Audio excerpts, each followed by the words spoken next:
Hello. How is everyone? I hope you're well. It is I, your Office of Redundancy, your French onion soup boy, your Master of Emergency Spoopy Boys this Thursday, where we're going to be talking about, what is it?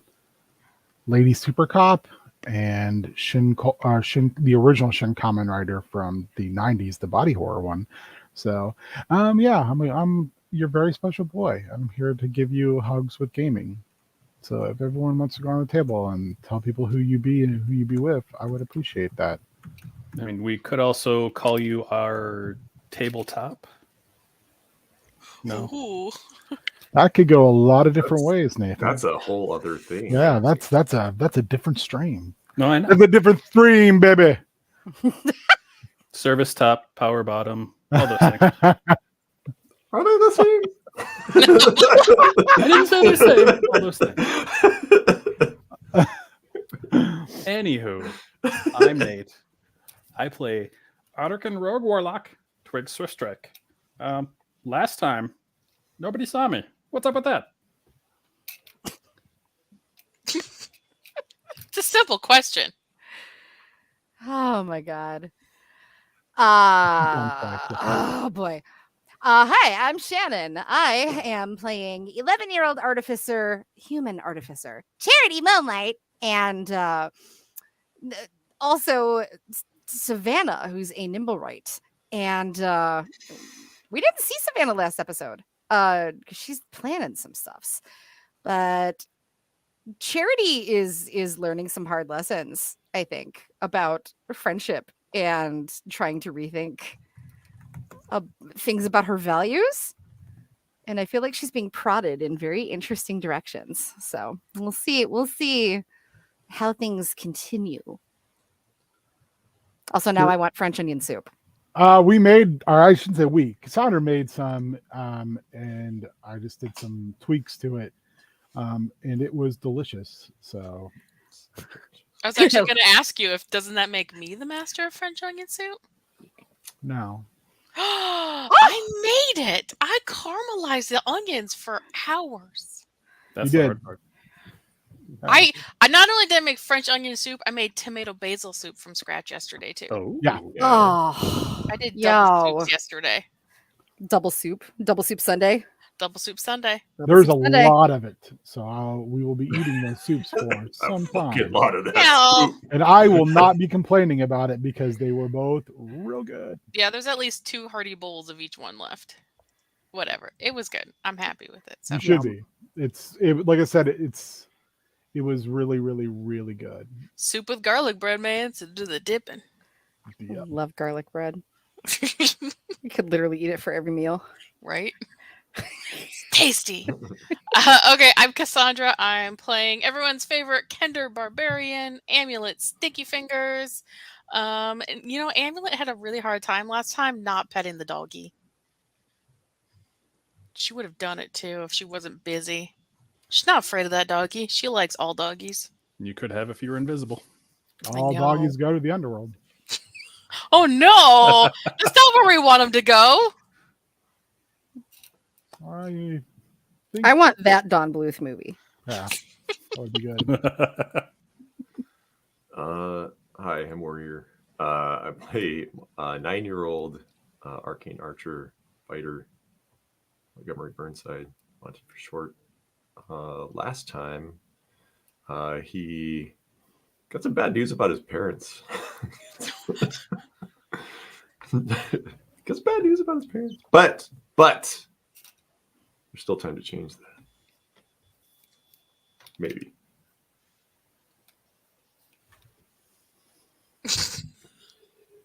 Just such like a I don't know. Is the future written in stone? Nothing. I think it says 9 years old, like an old crone telling you, sorry about your parents. Sorry about your family. Sorry about your family. All right. Got killed by laundry. So as you all finish up your conversation with the Fates, and Basana walks away from her conversation with them looking just shell-shocked. The entire area starts to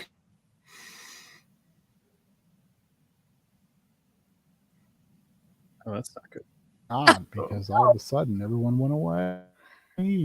Oh, fucking. I can hear you, Warrior. I can see you. I can't see anyone else.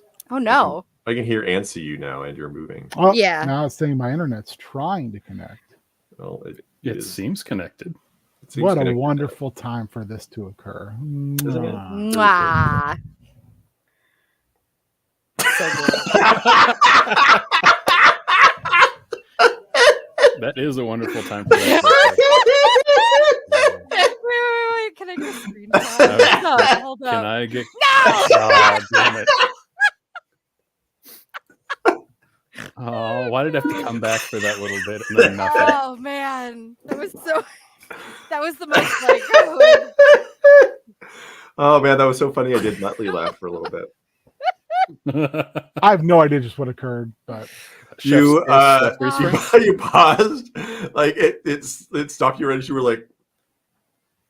It was, It was very good. it was perfect. It was very good. Absolutely perfect. every in time this thing, huh? Good guy. We lost Cassandra momentarily. She's gonna get some soup and be back later. Yeah, there. She is. You are surly looking. Just, Dang. wow, Wow, she's Just thoroughly and in the wrong spot. would love my computer to work appropriately when I wanted to. Also, then when I screamed "F you, computer," the Alexa device in the living room started talking to me, and I was like, oh, "Come on, Thank you, Super Spike. God damn it!" You gotta be nice to our robot overlords, man. I wasn't talking to her. I was talking to the laptop. I'm Alexa, always nice. Bitch, I'm stop hogging always the nice. internet. Did you say hey, Alexa? All right. And then she told me she lost connection, so I don't know what's going on with her. But whatever. I think we lost Your connection problems, completely, Alexa. because Yeah. like everything else I had open was like you've lost connection. I'll make it better. My Alexa, computer flat out crashed. So you're very pretty. I can hear it. I'll have to say that before. I No, go to she bed. no-sold me. she was like, "I don't trust you." Bitch. Wow. Alexa and I will sometimes have very, very in-depth. Oh God, conversations. she's playing Jolene. No, stop. That's some creepy shit. Like, I you're mean, I like, like the I'm gonna song, play though. Jolene. Yeah, I love Amazon. it. Get at us. Jolene. Stop. Do you need these kinds of ringing endorsements for your automated voice products? Amazon. I'm not even exaggerating. She Maybe started we're the playing stream for Jolene. you. Ours will do. I believe random you. Things. Yeah. That feels like a weird thing to make up. What just happened? What kind of juice is that, King? Is that tomato juice, carrot juice, tomato carrot? V8? Spicy V8. I It was is- ready for him to be like, it's it is- vodka. It is tomato carrot. There's vodka down there. He could put it in there if he wanted to, but that's not his I don't think choice. I've had a drink in like over a year. Maybe Not closer unless to you count 2. me making you be like, taste this cider. It's got a weird. It's weird. It's a weird flavor. I'm usually like, Taste this weird drink. Right, this is gross. Have some. yeah. Hey, I know you stopped drinking, but have you tried this weird thing? It wasn't gross. It just like I got a pack that had pineapple cider in it. I was like, this is odd. It was good. It didn't really taste like alcohol, but I was like, "This is weird. You should try it." Put a tahini and salt rim on that, baby. I'm That'd down. be good. Sounds so good. Anyways, So hopefully, internets, you'll not shit out on us. But Nah. anyway, CenturyLink called me again. I just need to get back to them. Girl. Apparently, Take we're the all getting messages fibers offline. now. Girl. Girl, I don't need to know about your home internet service. That just we might get better one. That's all I'm saying. Okay, that's good. Whew, Anyway, something was strong happening to the start. whole area. yeah. So like I said before, this is There were kind of hot like singles here or something.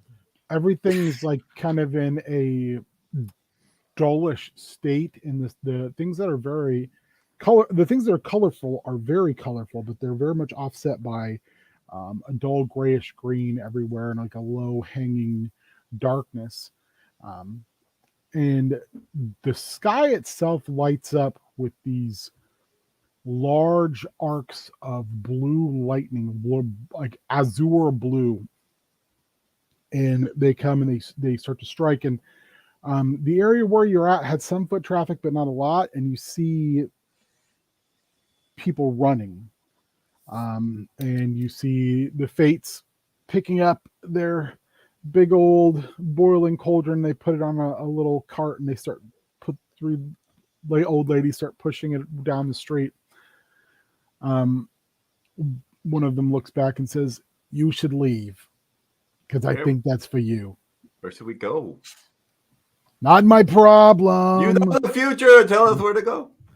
At that point, 3 forms actually manifest out of the lightning itself. And they are tall, very muscular,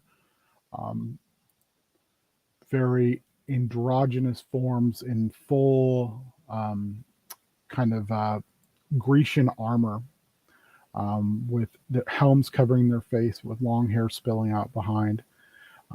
And they land in front of you, and in a singular voice that just echoes throughout these catacomb-like streets, you're told, "You do not belong here."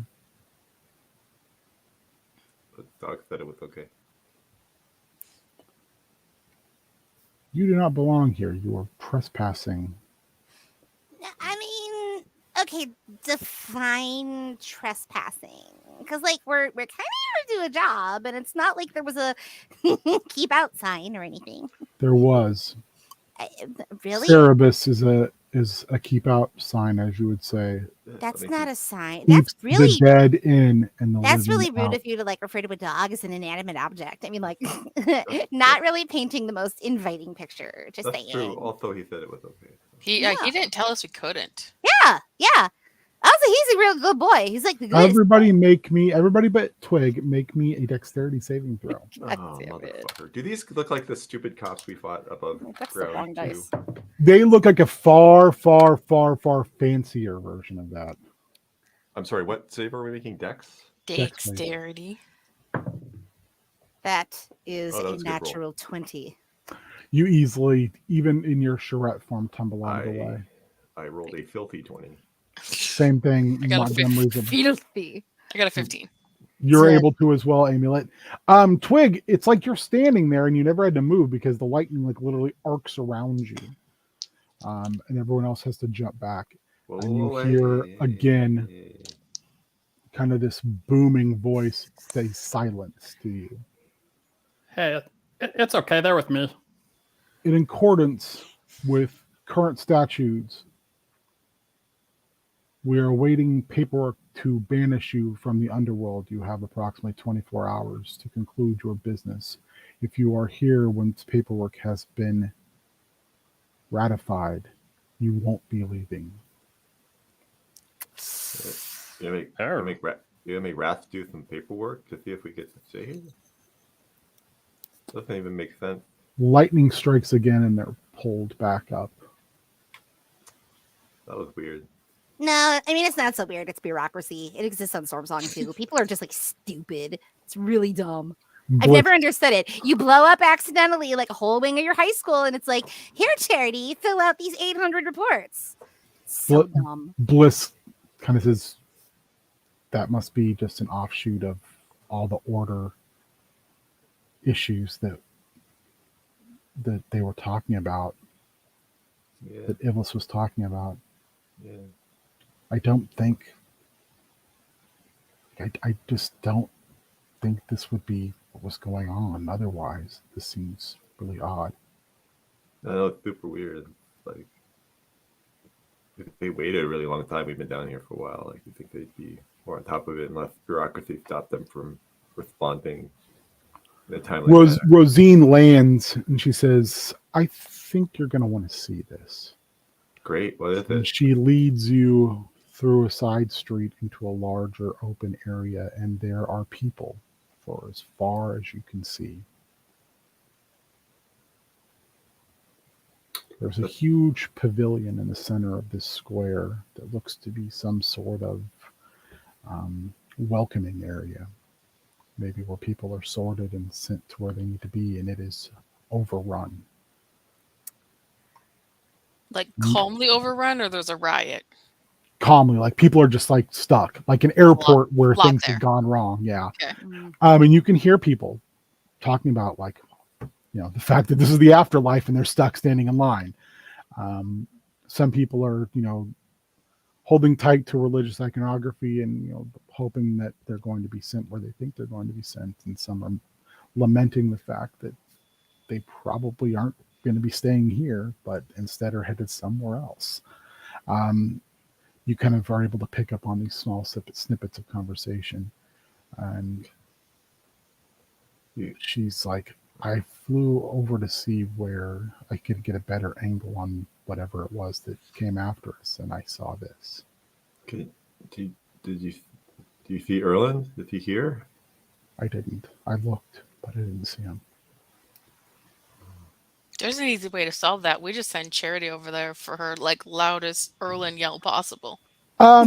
Make me just a straight up intelligence check.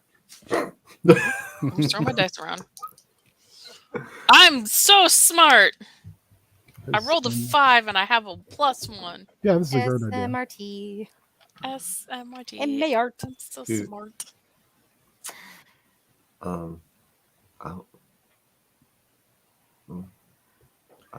It's kind of drowning in people. Like none of you have seen this many people in a small space like this before. This is like a lot of people. You might have missed them. There's like a lot of people, and we were only there for like a few minutes. She just looks at you with her eyes that blink very, very slowly, and are she's an owling, and she says, "I don't miss anything."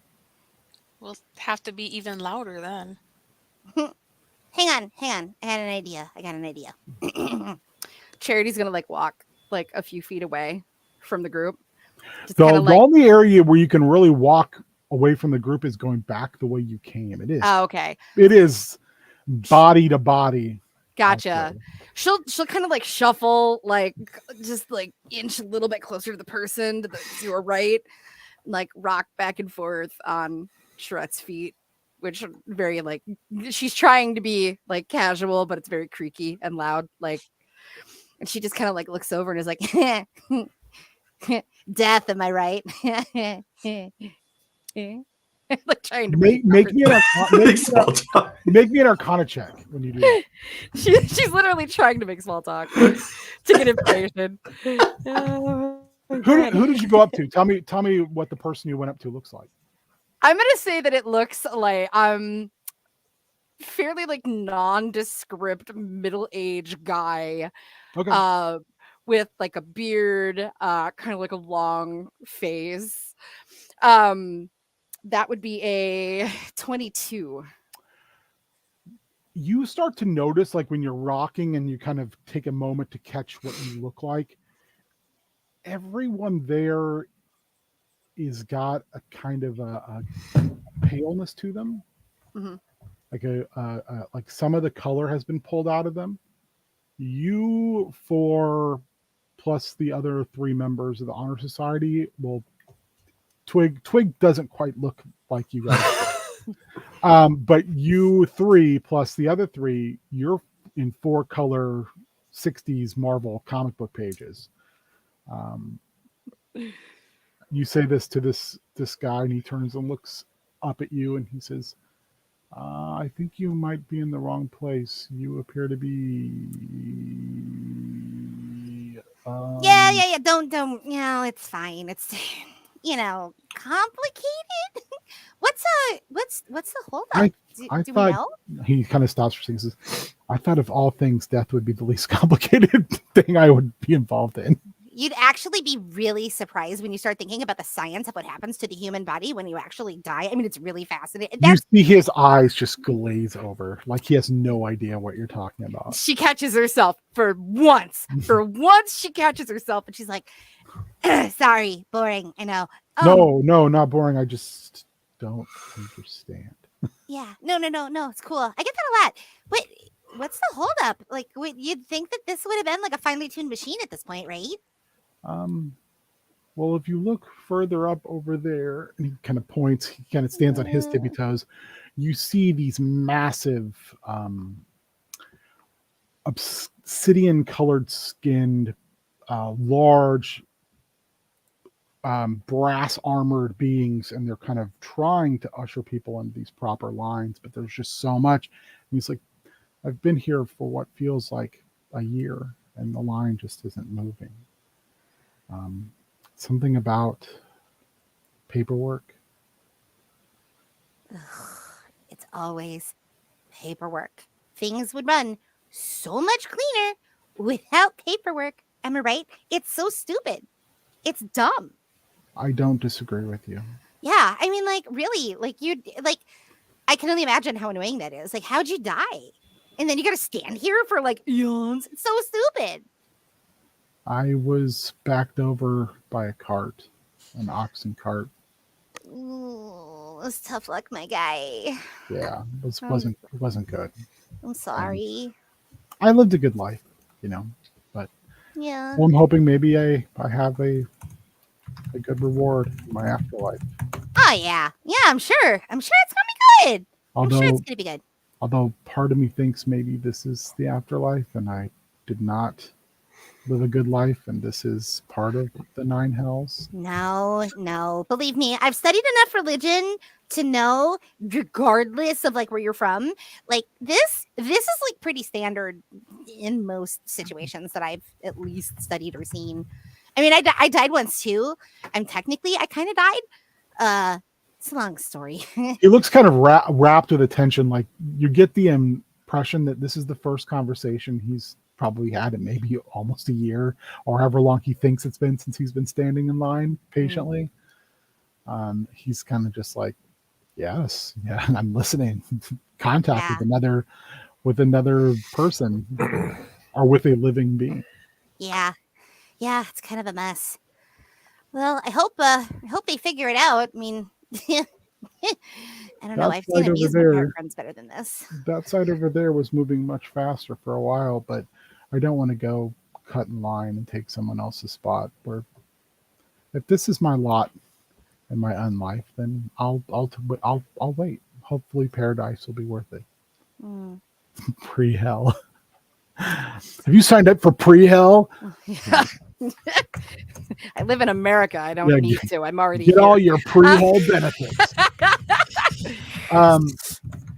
He just kind of says, "Can I ask you a question?" I mean, yeah, go for it. You're obviously not, so why are you here? Oh, it's a long story. It's kind of boring and silly, and we kind of only got here by accident. But like, I don't know. See, my friends and I were just like, yeah, it's kind of complicated if I'm honest, and we're kind of short on time, and like we just kind of want to like dip on in and like dip on out. You know what I mean, my man? Yeah. I would not recommend cutting in line here. Oh no! Never. I mean, you can cut in front of me, but I mean, No, God, you know what? No, what's your name? Marcellus. Marcellus. That's a good name. Okay, Marcellus, here's what you're gonna do. He reaches his hand out and he says, "What was your name?" Charity. He shakes your hand. He says, "It is a pleasure to meet you, Charity. You're too. perplexing, but it's nice to." No, not Marcellus Wallace, but yeah. I was Literally like, had why that is that thought name so familiar? It's the moment I said that I was like, someone's gonna say Marcellus Wiley. Does he look like a bee? Then why you try to fuck him like a bee? You, my friend, need You know, to warrior. not let anyone cut in front of you. So like even if it was me, like don't be like, yeah, you can cut in front of me. You be like, no, this is my spot. This is my spot, and this is where I'm standing. You don't let people cut in front of you. Oh, Okay? Okay. Okay. Because you are worth it. You hear me? You're worth it. Thank you. I feel pretty worth it. Like I said, I think I'm going to Yeah. I mean, a good afterlife, but I mean, yeah, no, I it's gonna be guess. great. It's gonna be great. I really appreciate your help, man. That's awesome. Yeah. Good luck with whatever it is you're doing. He turns Cool, around and thanks. kind of deep sighs and stands back in line. Okay. Knowing that I don't want to cut in line and I don't want to do anything that's going to create too much attention. So I would like to use my city secrets background, Okay. which we've used before. So Charity just kind of understands the flow and passages of cities Mhm. because of the way that she grew up. I'd like to use that ability and her background and see if we can find any kind of way around, or ideally, I mean, even the afterlife's got to have like a sewer, like something she can use. Yeah. You look around and it looks kind of like a semicircle of like a small city that's built to go up to this point and then spills out into a larger labyrinthine mausoleum-esque metropolis behind it. Shaggy. But you're not seeing a way to get around that. But you do see something that catches your eye. On a side street, 2 removed from the semicircle, you see a procession. And you notice it because there's more color in this procession than there is in that entire pavilion area.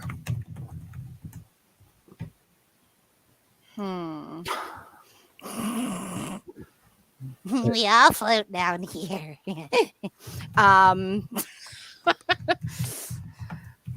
What's the procession like? Can I tell you? I know you said that they're more colorful. Do they look more like us? Do they look so they look alive? Yeah. Interesting. Can we get closer without drawing too much attention? Yeah, you can definitely get there's not everyone's attention's pretty much focused on staying in line or moving up in line. So you can get a good look from where you're at. It looks like a palanquin being carried by the people look very similar to the people standing in line as far as like the kind of that grayish skin color. They look kind of washed out, but their clothing is extremely bright.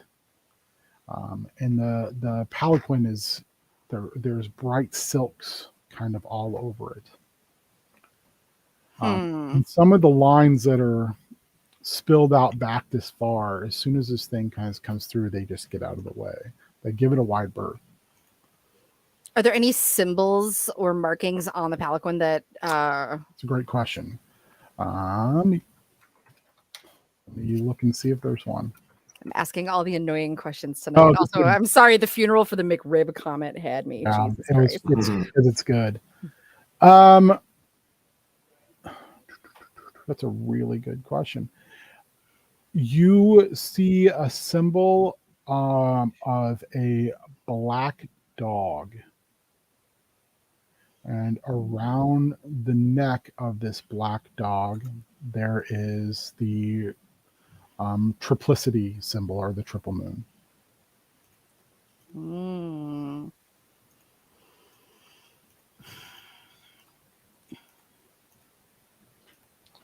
Twig can get around without being noticed. Are you pointing out that to everybody? She's gonna turn and look at Twig. Hey, Twig, Yeah. do me a favor. See if you can get closer to that thingy-madoohickey and find out what's inside. Okay. So he'll kind of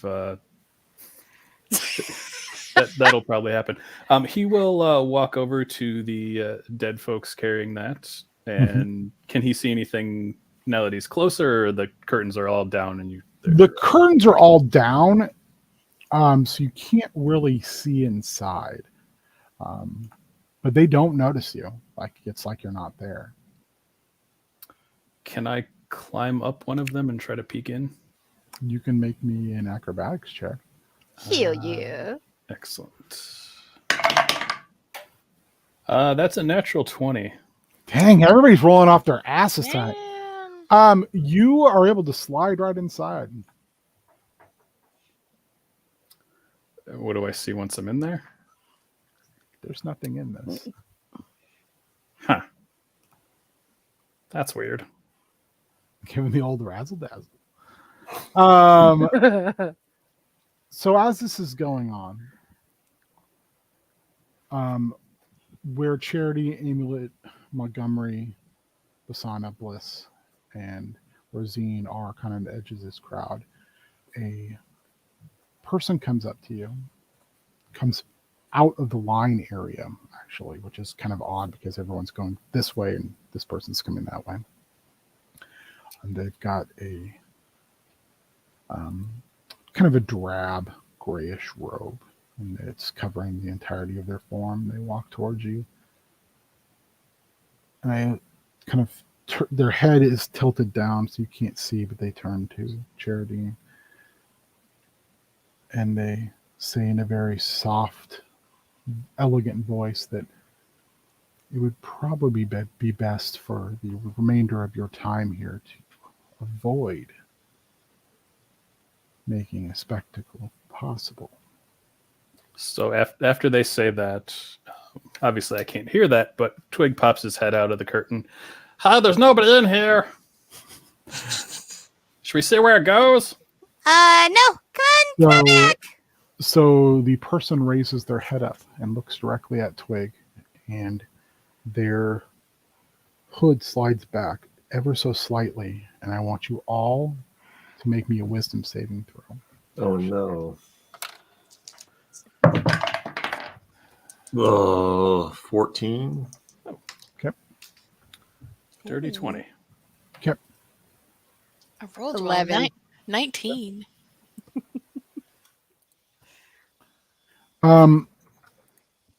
You find yourself, Charity, to be very taken by this person. Like, oh, well, this person seems like an authority on things. I really want to listen to what they have to say. And if they ask me to do something, I'm probably going to do that. That's just, I mean, wow, look at this person. So what happens is this person, like I said, their hood slides back just enough for you to see their face. And this is the first time that you have glanced at something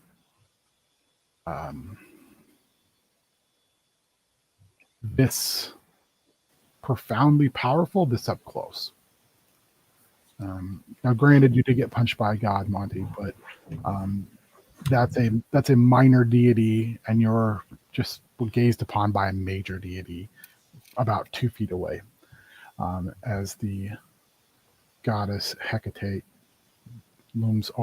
You realize, like, she looms over all of you, and she quickly slides her hood back up, and what you realize when you're looking and you have a moment is like it's like someone covering the sun. It's like an eclipse once she slides that back up, because looking upon her with that off, there's an actual radiance that is almost blinding, and not blinding to your eyes, but actually blinding to your personage. And when she moves it, you also realize that what she's wearing is ghosts. That's what's hiding her form in public. You can actually see them when she touches them. And she says, perhaps this is a conversation for a different venue. Of course, I'm really sorry. That would be appreciated. That'd be great. Twig thought there's nobody in there, so maybe You realize, Charity, even though she doesn't seem bigger than you, she is literally tapping you on the head. Like you're like, She says, you can tell your small friend that he should be coming with us. But I'm going to let my procession pass. It keeps up the order of things. I have a lot of small friends. Follow me. And she takes you to a building, and she walks right through the wall. There are no doors. I think Monty will just try to walk through the wall. You do. Probably the thing. Confident. The rest of you? I'm kind of Oh, poke yeah, at the wall. If everyone else did it, I'm totally doing it. The moment you try to go where Hecate went, you were able to all walk through. Nice.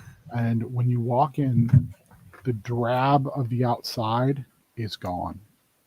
You are standing in what feels like the warmth of the sun. And it is an absolutely spectacular setting.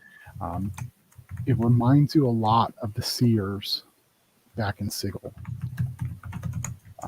There's hot springs. There's a definitive sense of moisture in the air from them. There's a lot of reliefs carved into the wall and pillars. It's a very beautiful place, but slightly ominous. Hecate lets her ghost shroud slide off onto the floor, and it dissipates in ghostly forms that then move about the room. And she beckons you to sit on some chaise that are heavily cushioned around in like a recessed area in the floor. Conversation pit? Conversation pit with a fire. Yeah. She says, be not afraid. If I wished you harm, you would be harmed. Amulet sits down. She loves a good cushion. Yeah. Twig will sit down. Do you know why we're here? I have suspicions. She snaps her fingers, and these ghostly forms start bringing out a array of drinks and foods. Help yourself. These items you can enjoy as they are brought from the surface. I find it makes my time and the time of my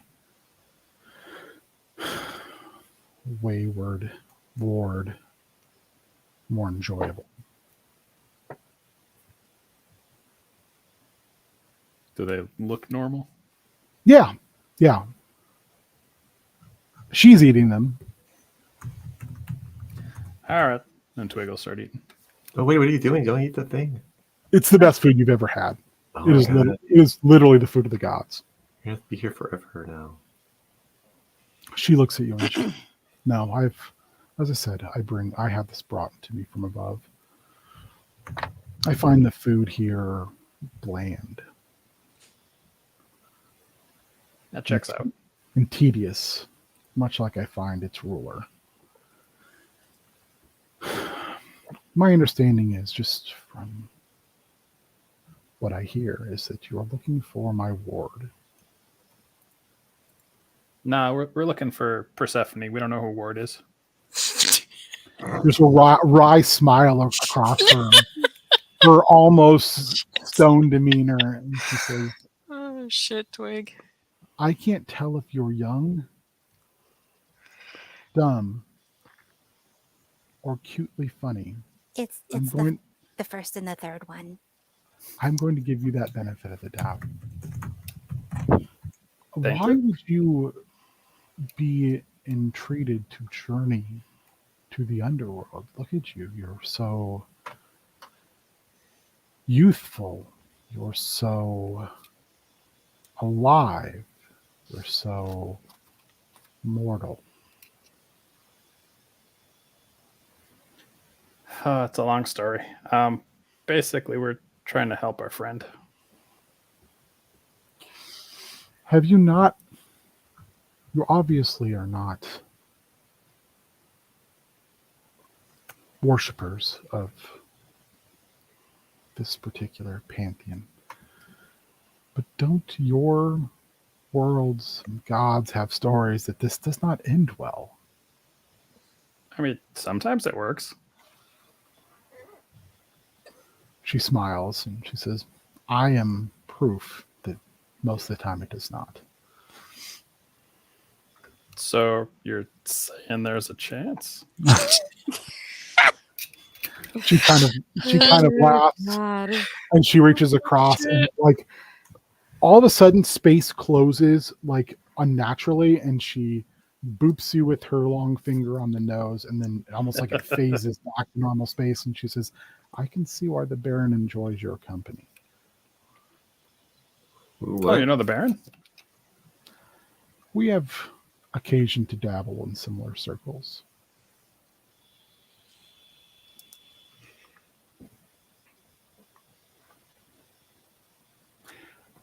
You wish to find my ward, Persephone. Yep. Yep. Yeah. And you say you're looking for a friend at the same time. Yeah. And this friend, they died recently? Really, really, really, really recently. Yeah. Young, like you. A little bit older, but yeah. Did they die in a peaceful manner, or were they taken from the mortal coil? Fifth round.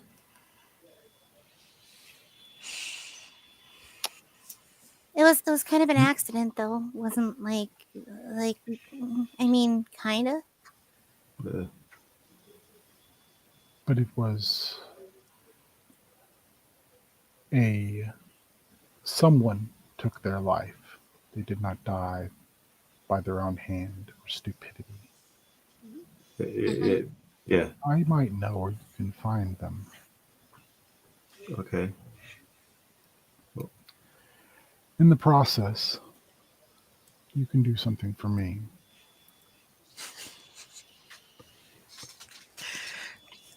What would you have us do? I guess we can add it to the list. Where I'm telling you that you should be looking, my ward occasionally ventures to. You see, I'm currently struggling to find her because she, like myself, has figured out inventive ways to traverse the underworld when neither of us wishes to be bothered with the rabble or even with the, when she quotes, Lord of the Underworld. I think she's most likely, I know your friend is most likely in the House of Death and Dreams. And this is where the twin sons of Thanatos and Hypnos live.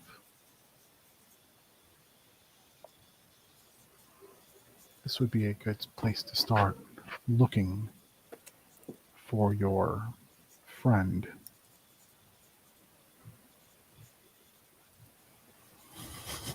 All right. How do we If get you there? were to see Persephone there, if you could relay to her that her auntie wishes to speak with her forthwith, I would appreciate it.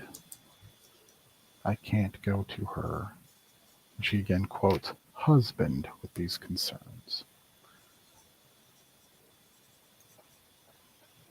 Yeah, we're trying to avoid him too. Why? Are you afraid that he'll bore you to death? Oh, Sorry. Now I am. I will tell you this is a legend you can take with you from the mouth of one goddess about another god. There was a time when Hades, the third brother of Zeus and Neptune, was to be feared. He was death incarnate. Where he strode, the world died. Those who came into his care after their demise, they found swift judgment and peace or enslavement in their death. Hades has grown soft in demeanor, in mind, in vision. Hence his bowing to the order, and again she quotes, order you see before you, where the dead are ushered into their afterlife. In the past, he simply moved them like cattle through the pen to the slaughter.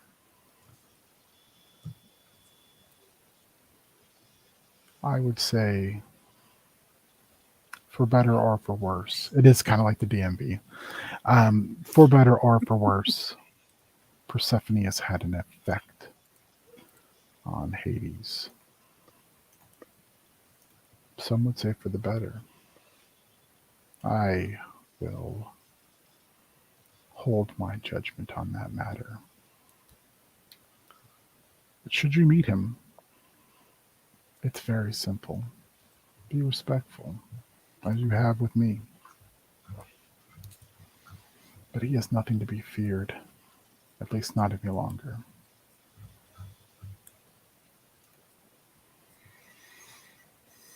All right, sounds simple enough, I guess. You're mortal. Everything should be simple for you. You're not balancing the cosmos on your shoulders, Sometimes it seems like it. or hearing the echoing cries of millions of souls asking. There's great pleasure in the adulation of others, and there's great misery in meeting their wishes in order to continue that adulation. Enjoy your mortality, Twigs of Strike. It ends far too quickly. She snaps her fingers, and you all find yourself outside. Oh, Rosine kind of looks around and she says, I don't know where we are. Hopefully we're by the House of Death and She, Dreams. she points up and she's like, yeah, but look, it's all different. She sent us somewhere. I don't know where we are. I don't like this very much. Which is the first time you've kind of seen her crack a little bit. it's okay. It's okay. New places can be fun and exciting. It's an adventure. Bliss does point out this kind of massive bathhouse that you're down the street from. And she looks at Twig and she says, I think Twig's right. See? It's convenient. I knew it'd all work out. She glares down. She turns her entire head almost all the way around to look at Twig, and she's like, yeah, sure you did. No one can see you. Twig, ever the optimist. It's okay. It's just a bunch of kids walking into a bathhouse. It's very normal. Bliss looks at you for a second, and she kind of hangs her head a little bit low. What? She's like, just follow my lead. I know my way around places like this. Okay, sure. And she leads you directly in, and there's a very, very absolutely lush area, like a waiting room. And there is a Naga behind this desk,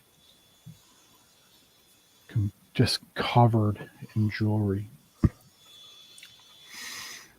It says, "Visitors, be welcome. You're here to see Thanatos. You died violently. You're here for counseling." Wait, are these all the options, or is she trying to tell us what's happening? Make me an insight check. That's a good question. Yeah, I'm confused. Should I press 1, 2? Right, yeah. If you died violently, press 4. That's a 16. They're partly asking because they seem confused. Okay. Like, you meet certain criteria, but you also obviously are not dead. So they are kind of confused by, like, oh, you're here, which usually means okay.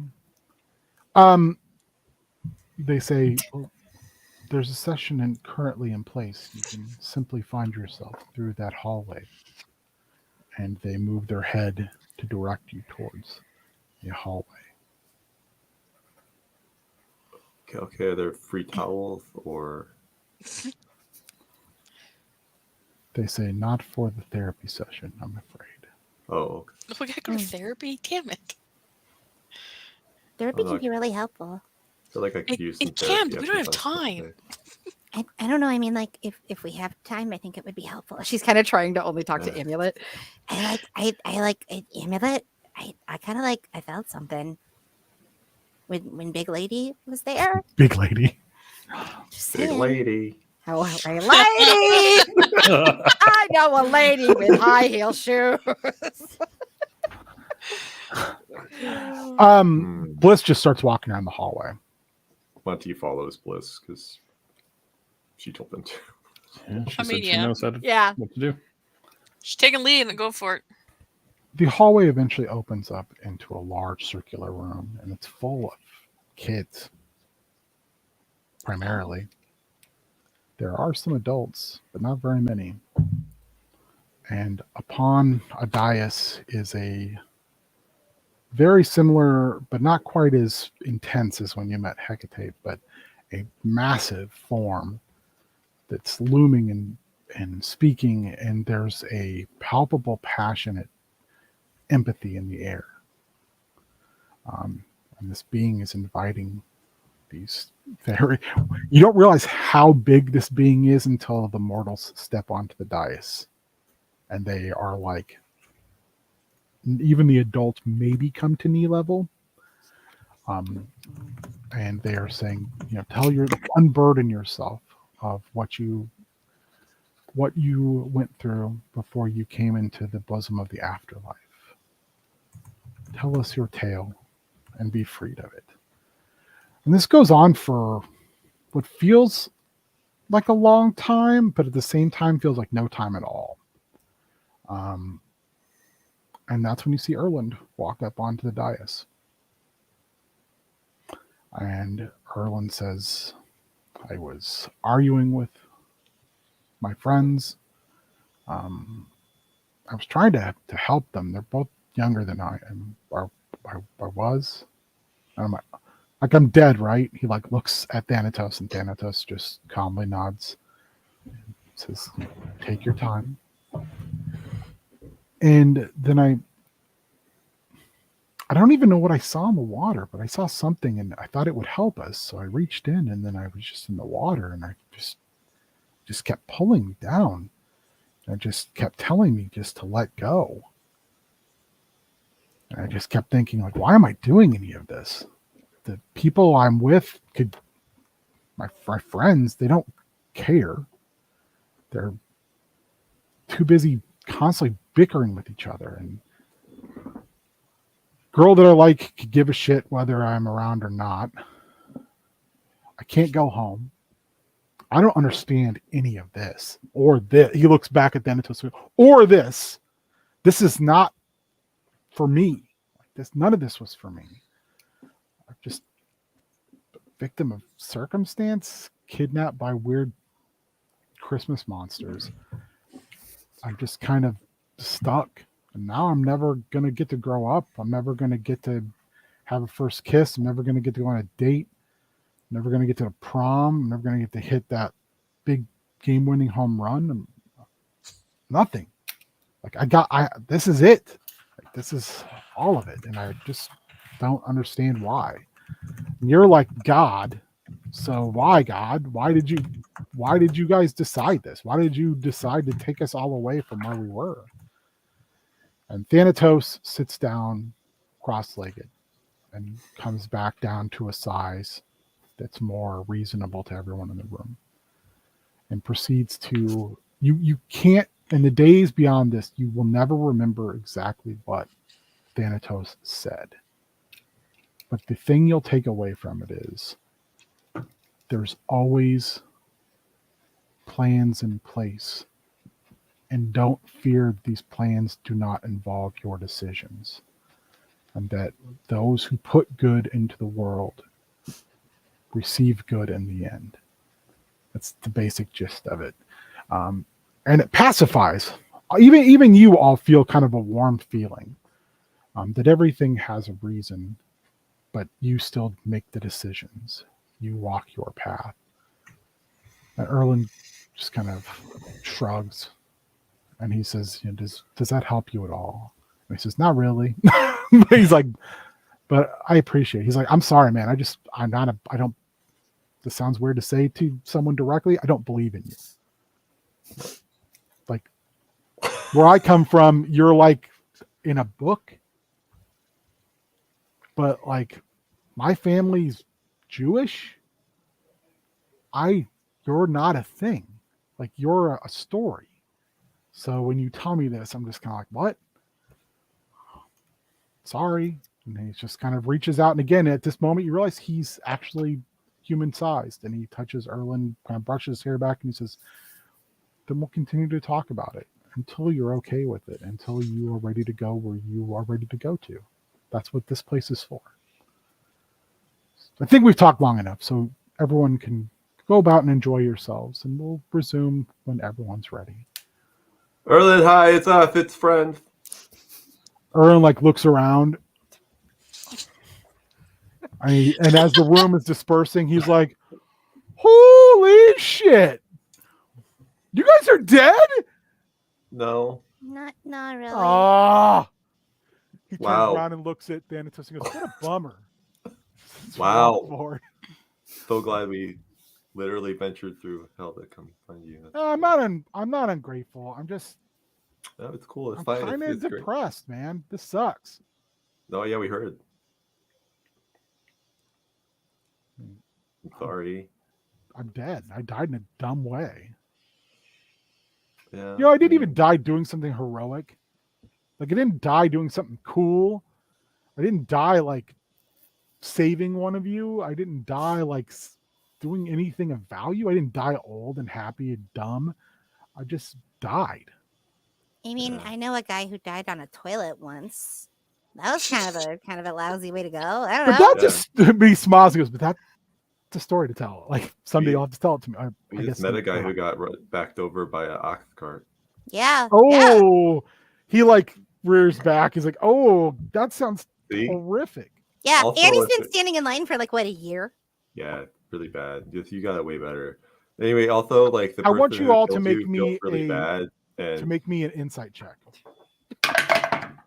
as this conversation is taking place. 19. Dirty 12. 20. 8. Hey. Okay. Twig and Charity, you realize that there's a presence that's just kind of looming there quietly, politely. Monty and Amulet, you guys are just like, "Buh, buh, buh, buh, buh, buh, buh, buh," and Erland's like, "Buh, buh, buh, buh," back. yeah, like she feels really bad that she killed you, and she's on this whole other like mega quest thing about it. So like, I mean, if it makes you feel better, like Not really, but I mean, that's her thing, not mine. yeah, that's true. Well, I'm glad you guys aren't dead. Yeah, sorry you're dead, Yeah. It's a bummer. but we're gonna like. And then you try hear to- What? Hello, we're talking to our friend here. Busy. Sorry. We'll get to you in a second. Hold on. Do you Okay. need a lozenge? No, I was just trying to politely intercede and introduce Oh. myself. I'm sorry. Oh, sorry. It's been a while since we saw him. We were really excited. Hi. I could tell. And this in itself, Erland, should be proof that your life had meaning and that you didn't die for nothing. People traveled all the way here just to say goodbye. Well, Maybe we yeah, should. kind of. Maybe we should. Oh. No, please proceed. No. Actually, we're kind of here on business, and Well, how Maybe can I be of assistance? so we're kind of looking for. She tries to like, great. You're Look the at that. only people in the room now. It's just Okay, you, perfect. Erland, and Thanatos.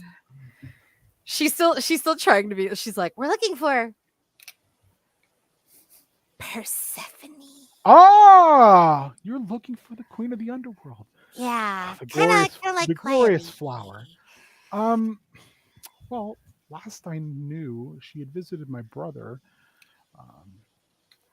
but I haven't seen her of late.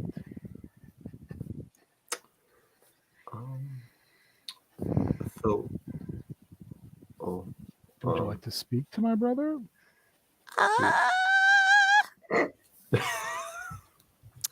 It's kind of a big question. Yeah. He smiles, this very like knowing, soft smile, and says, "They're all big questions in the end." You But I- remind me so much of a teacher that I know. But I know you have the answers to those questions.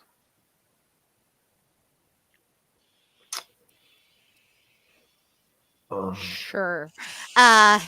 So. See. So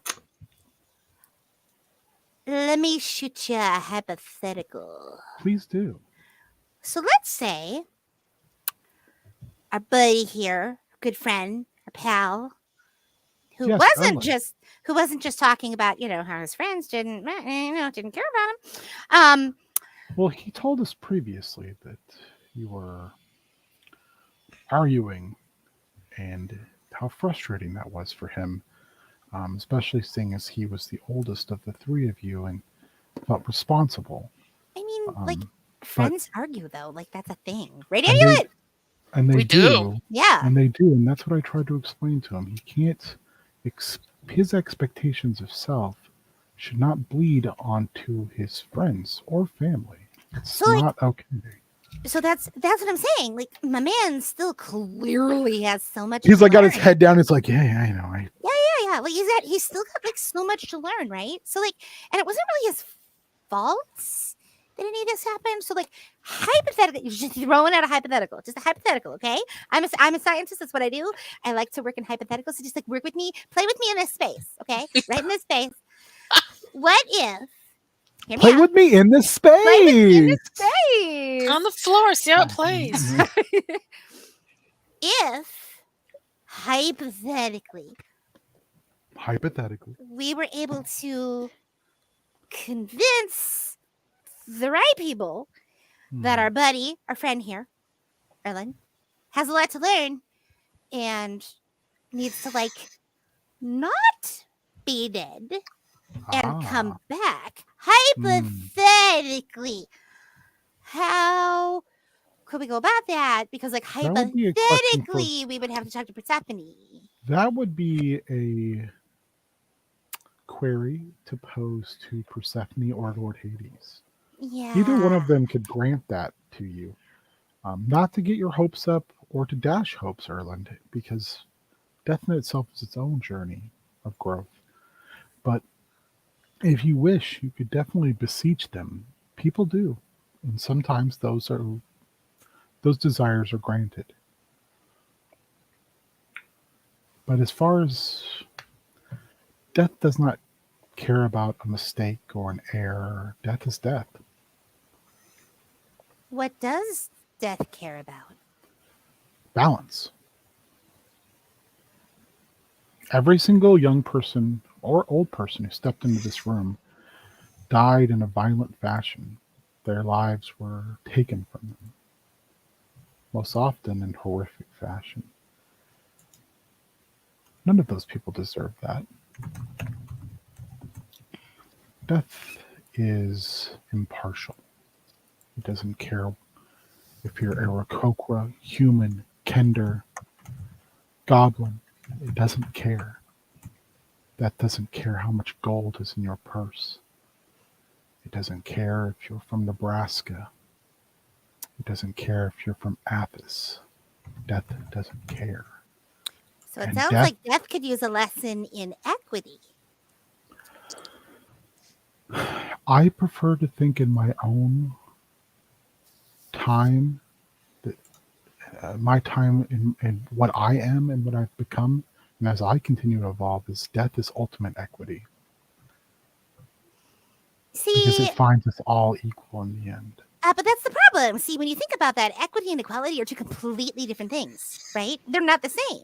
And even when we're thinking about dealing in hypotheticals, what is equal in a chemical equation doesn't necessarily mean that it's the right thing. It might have a catastrophic. I'm getting ahead of myself. Equity and equality, two very different things on a scientific level. It's And I just- would it's- argue that that's across the board. the first time, for a second, he smiles and he says, "The afterlife is not scientific, unfortunately." Yeah, it is. Yeah, it is. If it was, that equation would be far more fair, and this room would be far less full. It's not about being fair. It's about truly embodying justice. But see, there's other deities that embody justice. Death is just death. I am intrigued by your perspective, though, and perhaps you and I can find time to discuss that further. But I get the sense that you're on a clock, so to speak. Yeah. Yeah. Twig, when he says that, you look around and everyone has like Sims style hourglasses vaguely floating over their heads. Oh. Anybody else see those? See what? The hourglasses over our heads? Thanatos looks down and says, "They can't."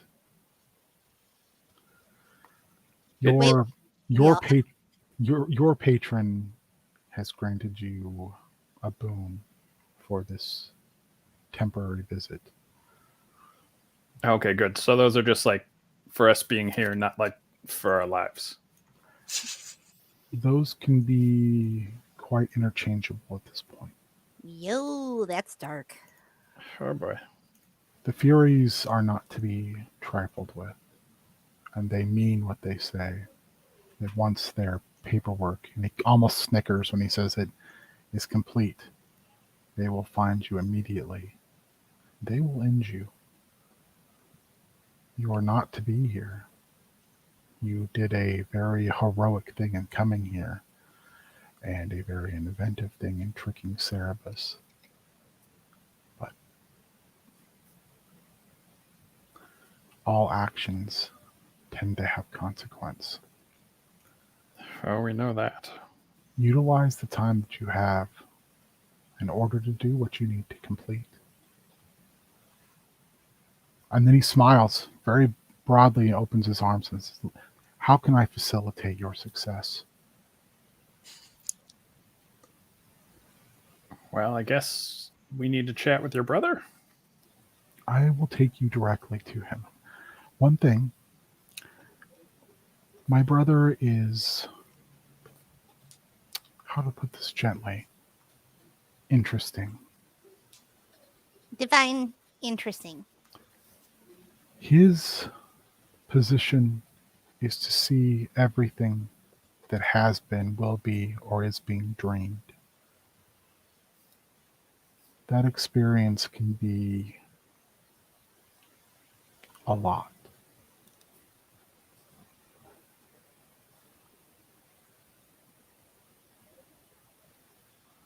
So please be gentle with him.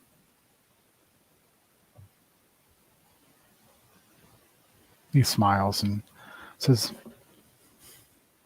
follow me. And he walks, and you walk this absolutely gorgeous indoor garden area. And Is Erland home? yeah, Okay. he's kind of standing back and like talking to Basana, who is still really shaken up. That's the one thing you've realized this entire time you've been on this part of your trek. She hasn't said a word ever since you left the Fates. Monty will hang back for a second and be like, "Hey, are you okay?" Being really quiet. She looks up at you and she says, I am far from okay. What happened? I saw my entire life.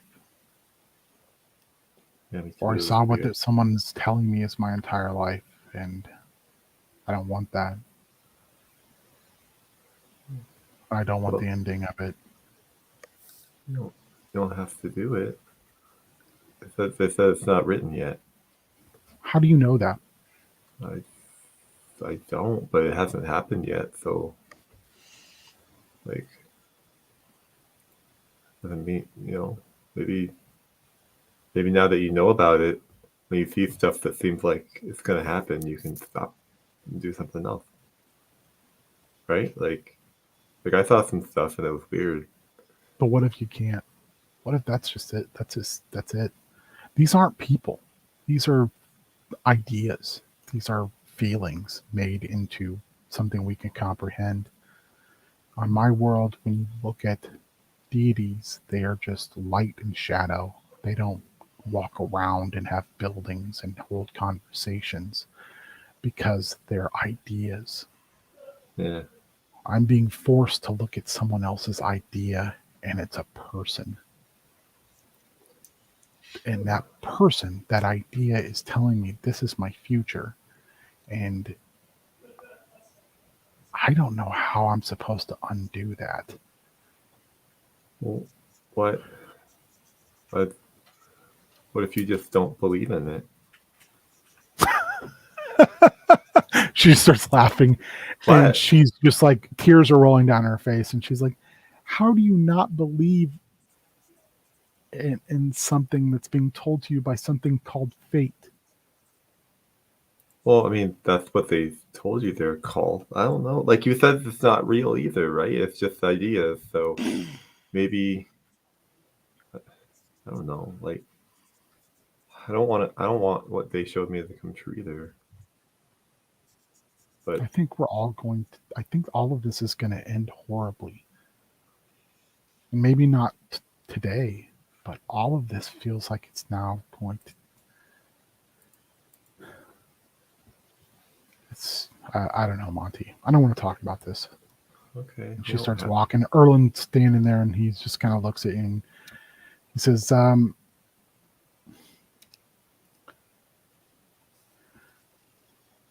What? thank you for trying. He slaps you on the shoulder. He's like, seriously. But I think it's going to take some time with that one. Yeah. No, I think so too. Like, don't But- quit. Don't quit, though. Don't like. Well, get- I don't quit. Commandos can't quit. We're not allowed to. You get sent Yeah, to yeah, jail. Commando but jail. it's Yeah. good. It's real. Is that a jail or is it the brig? No, they stopped using brig like a long time ago. It's just, Really? Yeah. They call it the brig where I'm from, so I mean, just thought of just Yeah. ask, Well, like, we're it's from whatever. different places, but I hope yours still exists.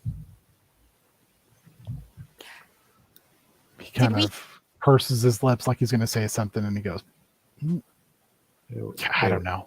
Anyway, He smiles and goes, I'm having an existential crisis. So yeah, it's understandable. Well, we can walk together and stuff, and yeah. it'll make you Let's feel just better. walk together. Good to see you. Sure. It's okay. It's fine. Yeah. We're gonna be okay. Did I hear any of the conversation? Roll between- me a perception check. Yeah. That's a 7. You heard like every 10th word. Like you didn't hear much. You heard snippets. Okay. But she can gather that Bosana is having religious struggles. Give me an insight check. 7. I'm consistent, if nothing else. Something's going on here. But Crabby Girl is less crabby. She's more just kind of a car wreck right now. Charity's gonna like slow pace and kind of like fall in step next to her. You good, Regina George? She just keeps walking and she's like, no, I am most assuredly not. But we found Erland, and that's what we came to do. Yeah. Yes, it is canon. God damn it. So couldn't help but kind of overhear just a little bit, and like She goes, over here, or were you listening in? There's overheard, not that obsessed with you. Here's the thing. Look, I'm trying for 2 seconds of my stupid life to kind of be nice to you, because I know that we haven't exactly seen eye to eye. So here's my thing. Well, you are in a giant mech. Yeah, who's awesome if you would take 2 seconds to actually ask about him. By the way, he has a name. By the way. Sure. Look, all I'm saying is this. I've done a ton of time researching theology and the way that it works interwoven with magic. And the more that I do this whole weird multiversal travel thing, the more I'm starting to understand. So if you feel like you need to unpack some of this, Can I ask when you a this is question? over, Can I ask you a question? sure. Like, and subtract your ego for a second from the question. Okay. That goes about as well as going, we need to talk. Yeah. Yeah, right. Or as per my previous email. Yeah. Oh boy. She turns and she stops and she looks at you and she says, do you actually know more now? Or do you think you know more now? Because, I know more. because I thought I knew how things work from the perspective of where I lived. But this shows that like almost everything that we were taught was just something built on top of what was true because they just didn't want to believe anymore. So when you start to talk about your hypothesis and your conjecture, I'm just really honestly questioning, do you think that's just a cosmic truth, or do you think that's the truth from your perspective of where you came from? Because I don't think any of this works the same everywhere. I don't even know if we're just having a mass hallucination right now. But I have seen things, and we have gone through things just since we've been here that unravels everything. And I don't mean I was taught. It unravels everything. So when you speak with such certainty, I hope you realize that just because you're certain doesn't make it fact. And then she walks away. She kind of stands there for a moment and just watches Bosana walk off. Make me an insight check. Okay. That's an 18. This is a completely different body language. This is someone who usually confident would be an understatement. And this is someone who is walking away like their entire world perspective is unraveled. Mm. Like they're just like, I don't even know what to do or think. Oh yeah. And Charity totally is aware that like she's the punching bag in this scenario. So she kind of, and that's the other thing I would take away from the insight roll. It has less to do with like a kind of a jab at you or anything. It's an honest, like, I don't know how you think that, because I don't even know if you're real anymore. Mhm. I might be dead. I don't know if you're real. I don't know if I'm dreaming right now. It's like someone who is completely in existential crisis. 100%. Doesn't change the fact that she said, "Let me ask you a question," and then did nothing but state fact and walked away. So Just she can because get someone wrecked. is existential crisis does not mean they go completely away from their default personality. No, completely. But you don't ask for someone's opinion and then like blah blah She- blah blah blah and then Yeah, walk away. probably should have said, So "Let me ask you a rhetorical question." yeah, exactly. I was like, I know that people one- like that. I don't know what you're talking about. that one word could have made the difference between Charity actually giving a crap about Yep. this girl and now just wanting to watch her suffer. So Charity just kind of smiles as she walks off and like mutters under her breath, Great thing about science and fact, it's real whether you want it to be or not. and she just keeps walking. She, yeah, it's kind of one of those things where, hopefully in the future it's not two ships passing rather than, because that's kind of what it feels like. Hopefully in the future she doesn't slip into my knife 8 times. You make your way into like these series of open rooms. You're walking by them, that there's like heavy curtains, there's heavy steam around them. Some look like spas. A lot of them are just like sleeping rooms, and some of them have like big hookahs in the middle of them, and there's just people lounging and asleep everywhere.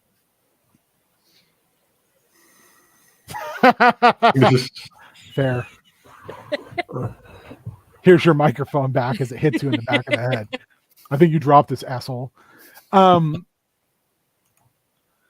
There's such a languid energy coming from this place that it makes all of you feel tired, like you just want to lay down, take a lie down.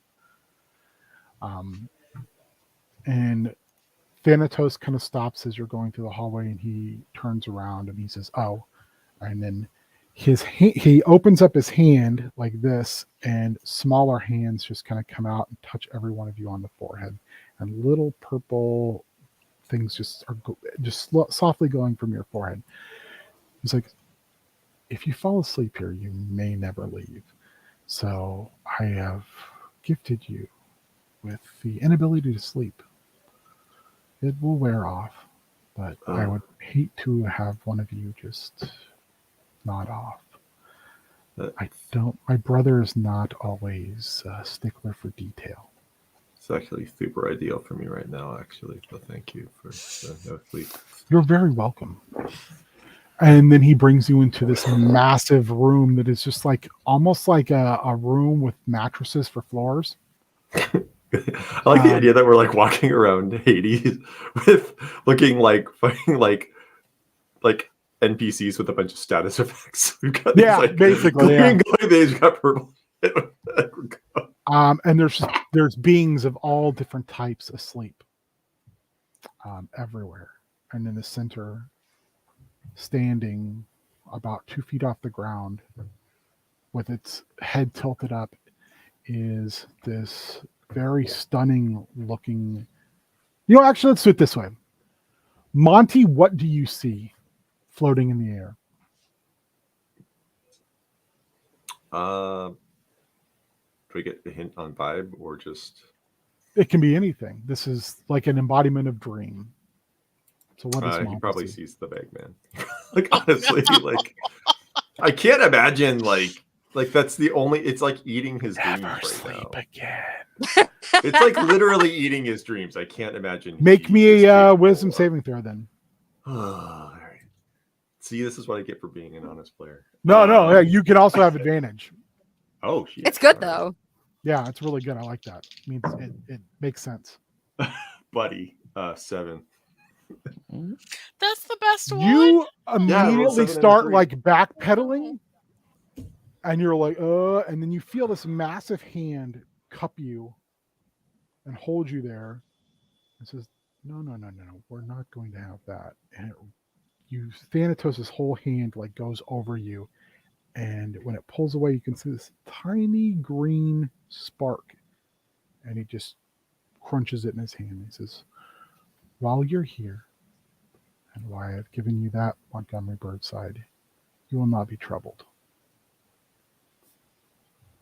You will remember that the Bagman holds no sway over you." No. So ethereal. So all you see is a gaping hole where you're looking. Because to you, Hypnos looks like nothing because Thanatos has taken it away from you. The hole is good. Twig, what do you see? Twig sees a little old man in like a sleeping cap and a nightgown. So good. All right. Charity, what do you see? The most boring teacher from her academy ever. The one that has no infliction, who just drones on and on and on. Amulet, what do you see? Is this supposed to be a positive thing or a negative? It can be whatever it is. It doesn't have to be. It's just it's whatever your character's idea of the embodiment of dream is. Just think Amulet sees food. Lots and lots of food. Just like a table that goes on like a forever. guy at Old Country Buffet getting ready to slice off Yeah, that meat. Okay. yeah. Erland goes, "Whoa, that's I'm gonna go. I'm gonna stand up. I'm gonna stand over there. Like this is a lot." Just walks away. He walks away and like looks away from where Hypnos is. "Brother, I have brought you partitioners who we seek your wisdom. And for all of you, your different versions turn and look down at you and say, 'What do you require of me?'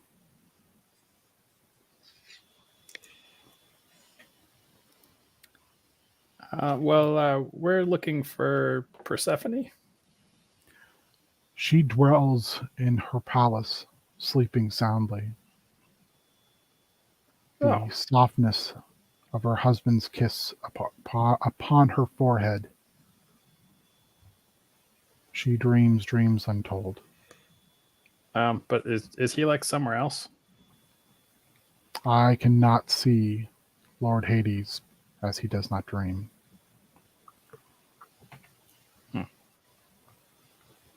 Okay. How do we get to her house?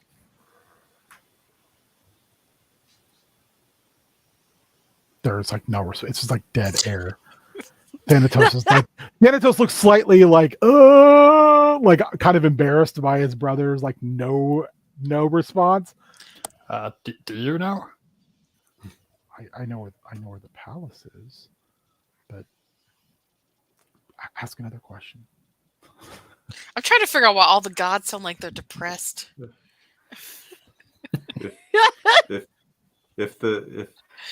If something shows you a vision of the future, but it hasn't happened yet, can you make it not happen? The black space turns to Montgomery and says, "Dreams are the potentiality of the future. No one's future is written in stone. Just as dreams are not written in stone. Dreams and reality are one and the same." Okay, thank you. He like looks back at Bosana like, right? See, it's not written in stone.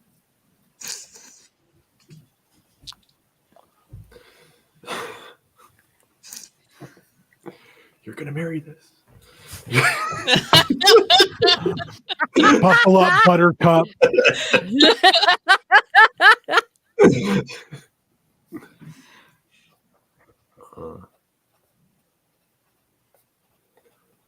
Charity, Savannah, do you have anything you want to inquire?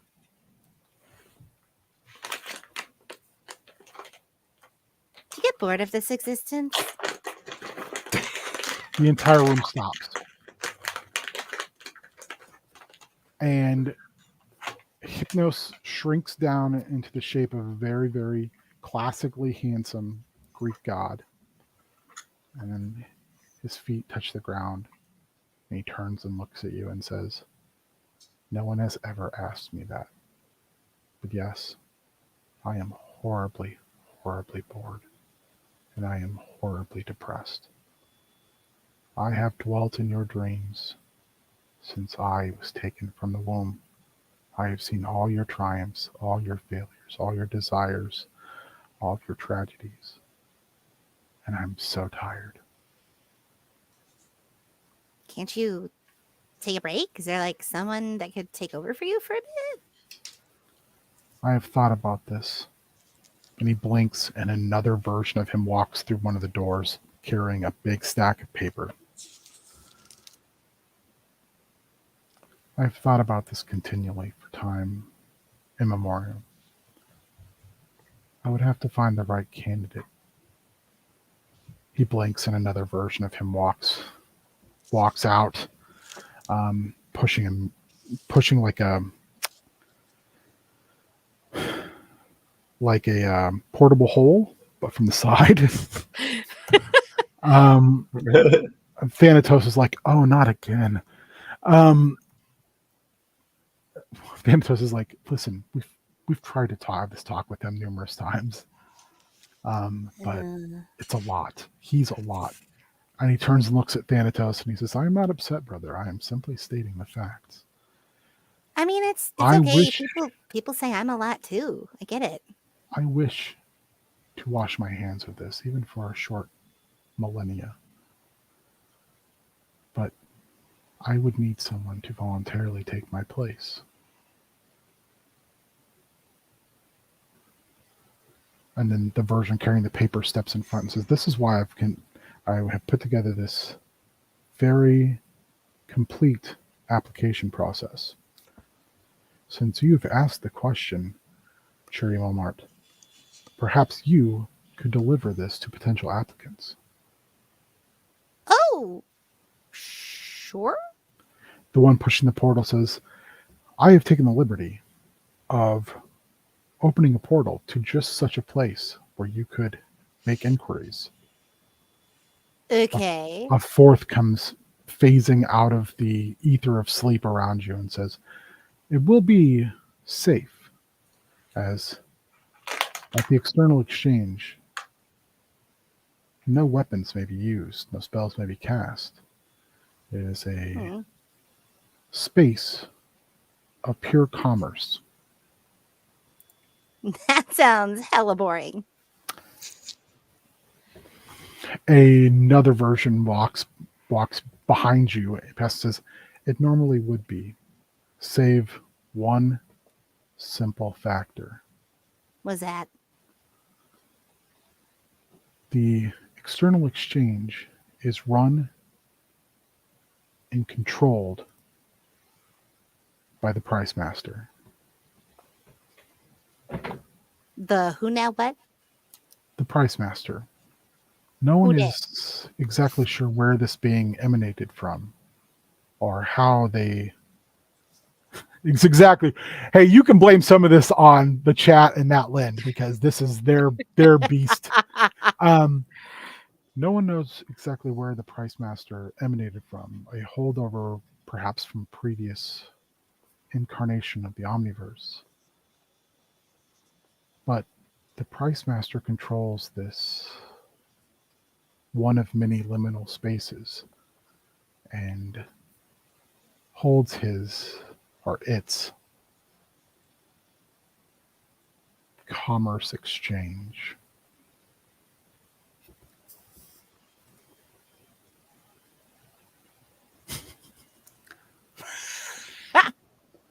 Damn. So, okay. Another one walks by holding an hourglass. Walking through this portal will effectively stop time for you, as in this particular liminal space, time does not become a factor. However, the exchange is only open for a certain amount of time based upon the whim of the price master and his Doar assistants. Gotcha. You all can make me a nature check on who the Doar are. 15. You've heard of the Doar. You've never seen one. Twig, Amulet, Montgomery, what'd you get? I'm real hot tonight. Dirty 20 again. Damn! I'm Damn, gonna Daniel. mess up at a real good time. Amulet? 8. Amulet's Also- like, I have no idea what you're talking about. Also 8. Montgomery's like, what? The Doar look like little penguin people, about the size of a halfling, and they dye their feathers different colors. But what they're known for across the Omniverse is they are extremely shrewd business people to the point of causing problems. They definitely are like multi-level marketing schemers. They are extremely shrewd. Like they start Oh, wars with each other, God. but they never ever spill blood. They goes through multiple other people for them. Are you sending me to the LuLaRoe universe? Like what's happening? The Doar are, can't say no. the Doar are one of my favorite all-time Planescape races. Or not Planescape, Spelljammer. Mhm. They're just, it's such a weird thing of like these little penguin dudes who do look adorable and ride on flying boars, but also will try to rip you off over everything. So anyway, I've taken the liberty of opening this portal, pausing your place and time, even here in the Underworld. If you could take these applications with you and attempt to find even one viable applicant. Thanatos leans down and says, by viable, he means just about anyone who would be willing to take this off his hands for some time so he can go on vacation. My brother does simplify my duties, but he's not wrong. I mean, you seem like you could use the break. So I am broken. The weight Yeah. of dream is robbed me of joy.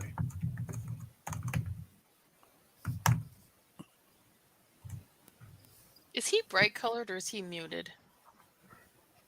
Hypnos? Yeah. Yeah. Right now he just looks like a very, very, very handsome, well tanned Grecian, like classic Grecian god. Yeah, but With is the he like toga. full color or is Yeah, he he's bright color. okay? Like he's like kind of like I said, like looking at looking at Thanatos or looking at Hecate. Kitty makeout session. It's Dream. She's saying hello. Ironic. Mhm. Yeah. this is Dreamy. It's the Dreamy cat. What would you guys like to do? Do you want to step through the portal to the external exchange? I mean, just sort of looking at Charity, like that seems like a lot. Do you want to do that, or Like Well, we're just doing him a favor. He's like, As you guys are kind of talking, Basana walks right up to Hypnos and says, we will do this favor for you, but you have to do a favor for us.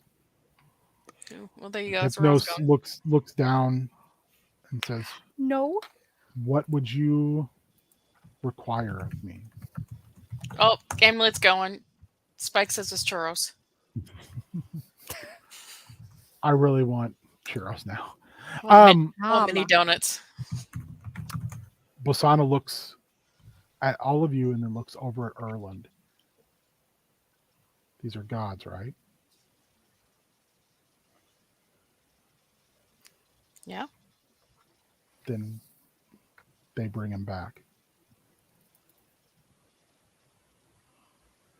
That's what we came here for. yeah, that's really smart, actually. Do we all agree? I do. Sounds like a good deal. Yeah. Seems too good to be true, but why not? I don't know if he has the power specifically. Well, he's a god. He can figure it out. Put in a good word. She turns around and in no uncertain terms tells Hypnos that you all will help, but they need to make Erland alive again, and they need to do it now.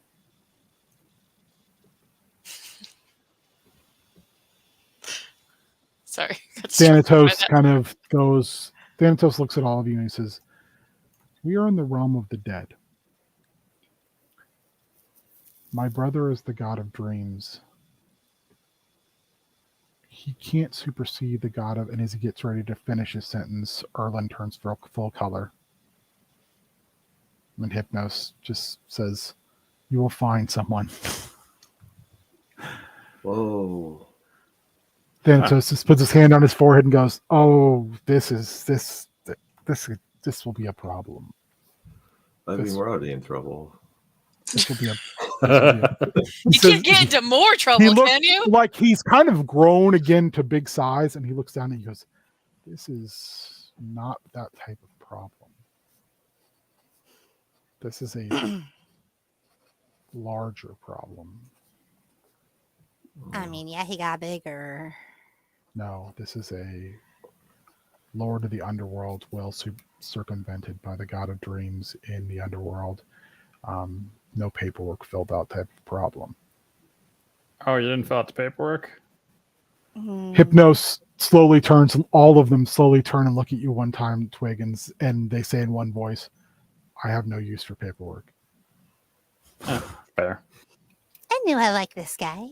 Okay, but if we do it and we come back and we leave, it's not really our problem, though, is it?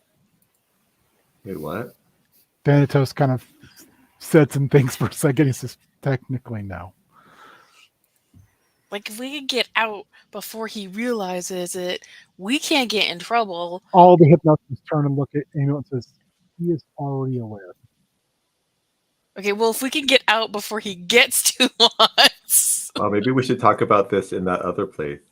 we should probably keep Erland, camp all of a out. sudden you hear Erland go, "Holy shit!" You're alive again, buddy. You did it. We did it.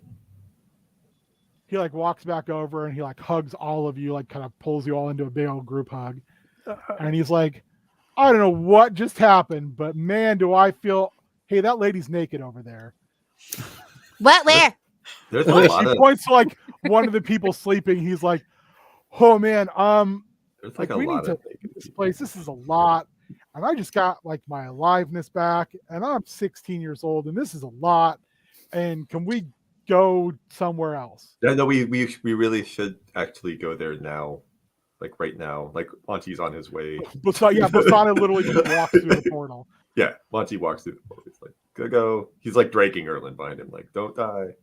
He's like, "Thanks, man," to Thanatos. Thanatos is like, "No problem." These are not the choices. Yeah. You walk through, and it's like this massive bazaar. It runs for as far as you can see, and there's stuff everywhere. On tables, on pedestals. There are people of all sorts. Beings you've never even heard of or seen before are here looking at things. In the middle of this street, on a big grandstand, is something that looks like a cross between Errol Otis and Jack Kirby having a drawing jam. It looks to be 15 feet tall, and you hear a orc say, "How much for the sword?" And you see it turn and look at him, because it's just a flowing robe and like a giant Kirby headdress thing, says, 5 billion gold pieces. And the orc kind of looks around and says, "How about 50? Sold. The price master has spoken." Meanwhile, in liminal space. Meanwhile. Oh, I just want to spend some money now. Meanwhile, you're in liminal space, and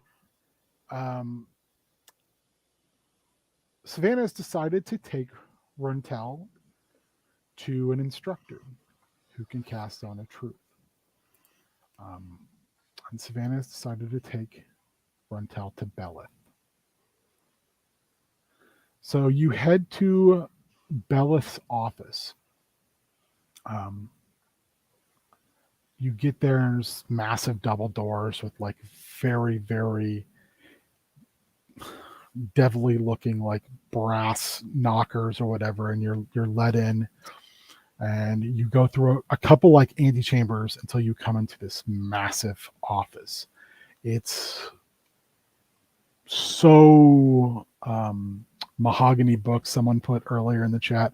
Mahogany books, velvet coverings, bas reliefs cut into all the wood, bookshelves that seem to go on forever with just books that don't make any sense to your skills. They're written in languages you don't even know if they're real languages. It's a lot.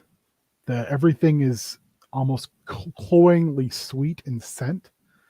And sitting on a chair made of people is Belith. Why don't you have Savannah make me you can choose nature or arcana to know who Belith is beyond a teacher. We'll do nature. Okay. Only the finest people chairs. That's gonna be a 6. You guys are walking, and Runtel kind of grabs you by the shoulder, and he says, "Do you know what you're doing? This is not someone to toy around with, and there will be a price for what you are requesting. I know of this person, but I do not want to speak its name."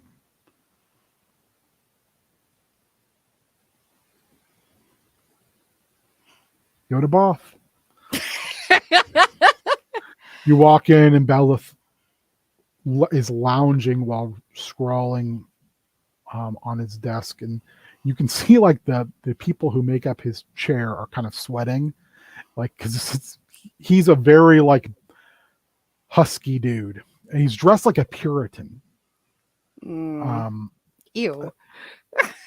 And he looks up and he says, "Oh, I don't believe I have you in any classes, Savannah." She'll kind of like politely bow. He gives you a slight bow back, and he says, "Mr. Dat, a pleasure as always. Savannah, what can I do for you?" She grabs her board and writes out, trying kind of hastily because she feels rushed. Oh, no, please take your time. There's no rush here. She'll kind of You're a erase. student, and I always have time for students. And she'll go back. She'll write, "I'm attempting to locate a friend who has gone missing. I was wondering if you would be willing to use Zone of Truth so that I can ensure safety and proper," she thinks about how to word this,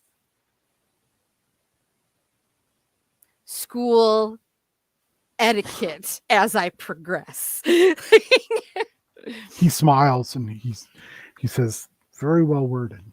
It's a shame you're not in my contracts class."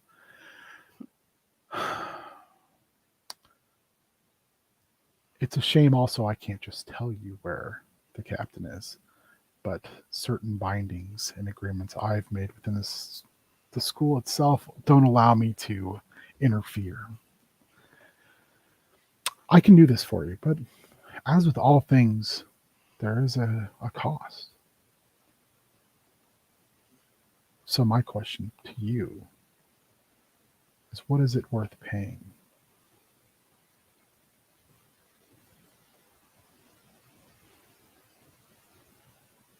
She seems to think on that for a moment. Runtel Dat leans down and says, "Be real careful what you say here." She kind of like gives him a side eye in a way that she's like, You are literally negotiating with the devil. And in her mind, she's like, I literally have no voice, idiot. Be careful what I say. Shut up. Um, she erases what she'd written. And she writes, without Norhand, Father may not have had the chance to create me. Therefore, I would be in your debt. I would be in your debt and would be willing to assist you if you should need it, for what that's worth. He smiles. He says, well, I think that we can strike a bargain. Very, very vague terms, but I like them. I like your father, actually, and I like... She writes at the very bottom, like, and kind of squeezes it in. I only have so much room to write. TM, TM, TM. Yeah. I like your father, and he's done a lot of good work for other dukes as well as myself, and continues to do so in Avernus right now. So you should be proud. You are definitely one of the better things he ever created or made or brought into the multiverse. You get the distinct feeling like her shoulders droop a little bit, and she looks a little sad. Oh, he's in Avernus. Don't be sad.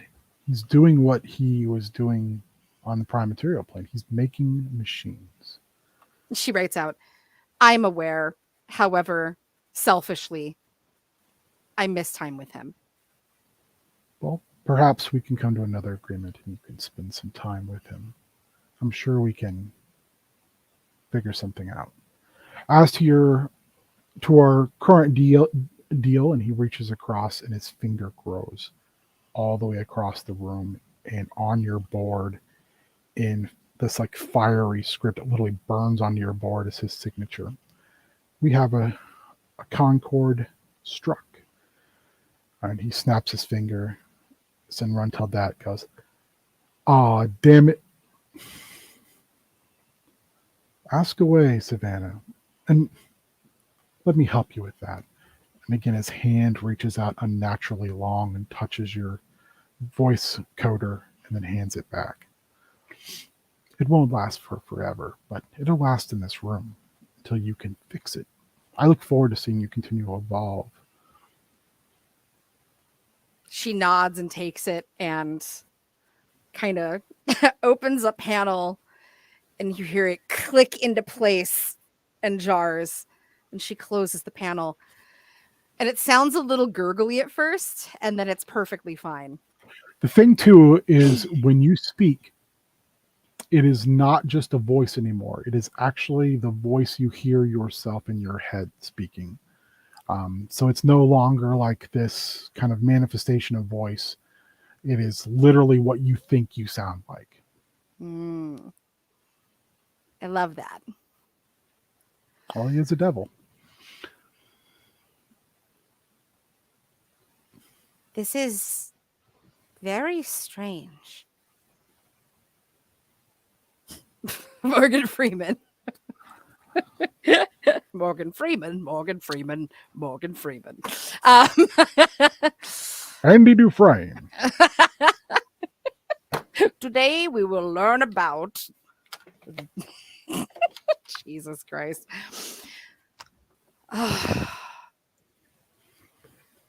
This might take some getting used to. All the delicious things in existence always do. And the price I will pay will be heavy, and I am aware. But it is worth it. Perhaps, perhaps not. As you said, it's what I need.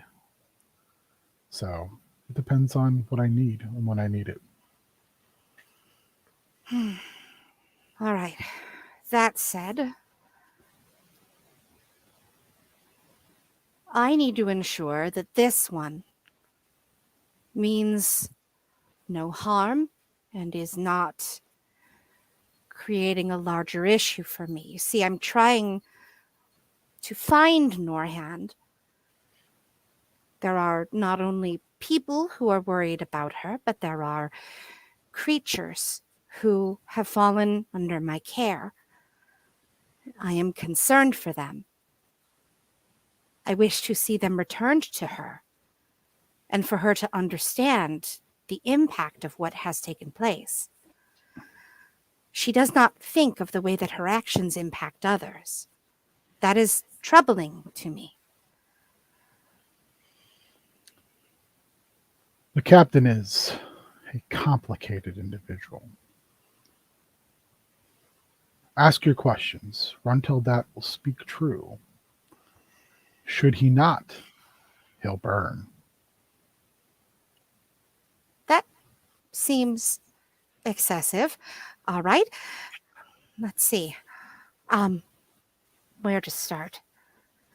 My first question. Do you mean to harm Norhand in any way? No, Are you working for anyone that intends to harm Norhand in any way? I cannot speak to that as I do not know their full intention. Answer yes or no. No. I find it difficult to believe you even with the spell. Why is that? Distrust? That is new to me. It's because I'm smooth as silk, baby. I do find him mildly annoying. I have found in my experience with Mr. Dat that he grows on you, I suppose I could see that as well. especially when he's successful. If I provide you with information and access to some of Norhand's writings, will you use them for nefarious reasons or to create chaos and sow issues in any way? My intention is only to use the writings to discover the whereabouts of the captain, so I can inform her that my employers in the Silent Synod would like to speak with her. Does your employer pose a threat to myself or my school?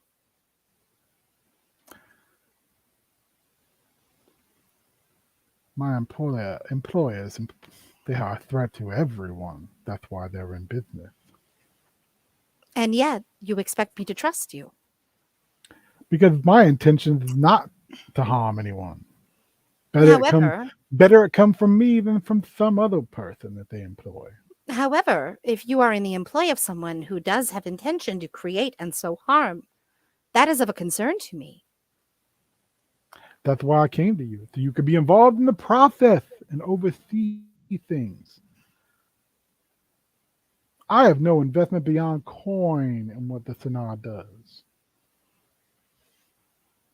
But I'm also, as I said before, not interested in the harming of children's.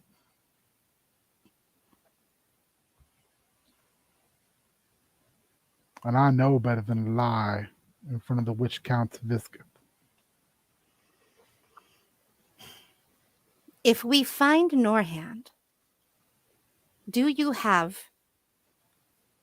your employer have any intention to harm her? My position in this is simply to alert her to their desire to speak with her. I was not paid nor ordered to cause any harm, nor was I paid or employed to make her meet with them. It's simply to deliver the message. If I could look at those logs, that might help. And he singes just a little bit. Can I perceive? Ooh. Yeah, never mind. No. She does notice that. Yeah, it's obvious. It's pretty obvious, yeah. Like you can see the hair between his horns start to smoke a little bit. Belith even gets a tisk tisk. Would it be feasible in some way for you to give me the message and I could deliver it for you? Unfortunately, it's not. Beyond the coin that has been applied to me, I am also under Aegeus, which is the first time he's mentioned this. Hmm.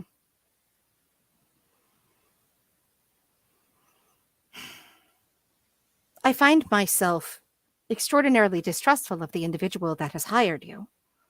And therefore, I am deeply concerned for my You, friends. and you should be. The entire cabal of them are untrustworthy scallywags. I suppose it is good to know. And they're operating right here under your very noses. Within the school? Within this entirety of liminal space. Within the school? Liminal space is built on the backbone of this school. Anywhere there is coin to be made or secrets to be told, the synod will find itself a way in. I will provide you with 2 books of my choosing. That sounds fair to me. I was not going to be able to read any of them without your choosing. And then perhaps we can get on the road to finding the captain. Will you be able to ensure my safety as we travel? No. Just like you cannot ensure my safety.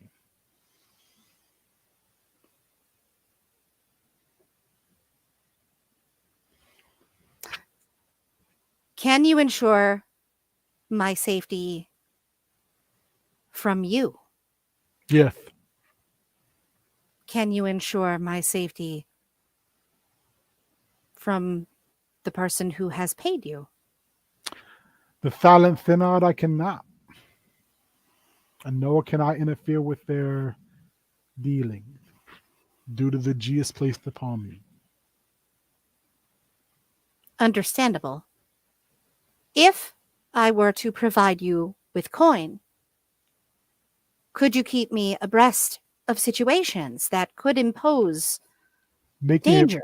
Make me a perception check and an insight check. Okay. Perception, that's terrible. That's a 3. Insight, that's an 18. You catch out of the corner of your eye, Belith actually leaned forward on his desk, like just absolutely enraptured by this little back and forth. And the fact that you asked that question. You also see Runtel's eyes light up when you mentioned coin. He says, "Oh, you are speaking my language. What kind of coin are we talking about?"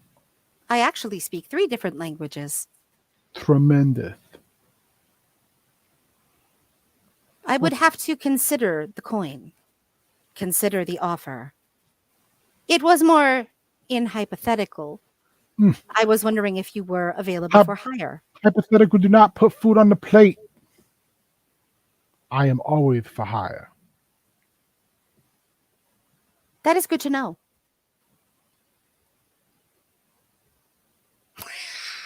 Frank situation. She'll turn to Bellows. I struggle to think of other things to ask. Bella smiles and says, "You've asked so much. So well." And yet it does not feel like enough. Can I give you something? Of course. He reaches down to one of the individuals who make up his chair and he pulls open their mouth and reaches in and pulls out their tongue. He breathes on it and it turns to gold. And he attaches a chain to it. He slides it across his table. It's a gift. It's a liar's tongue.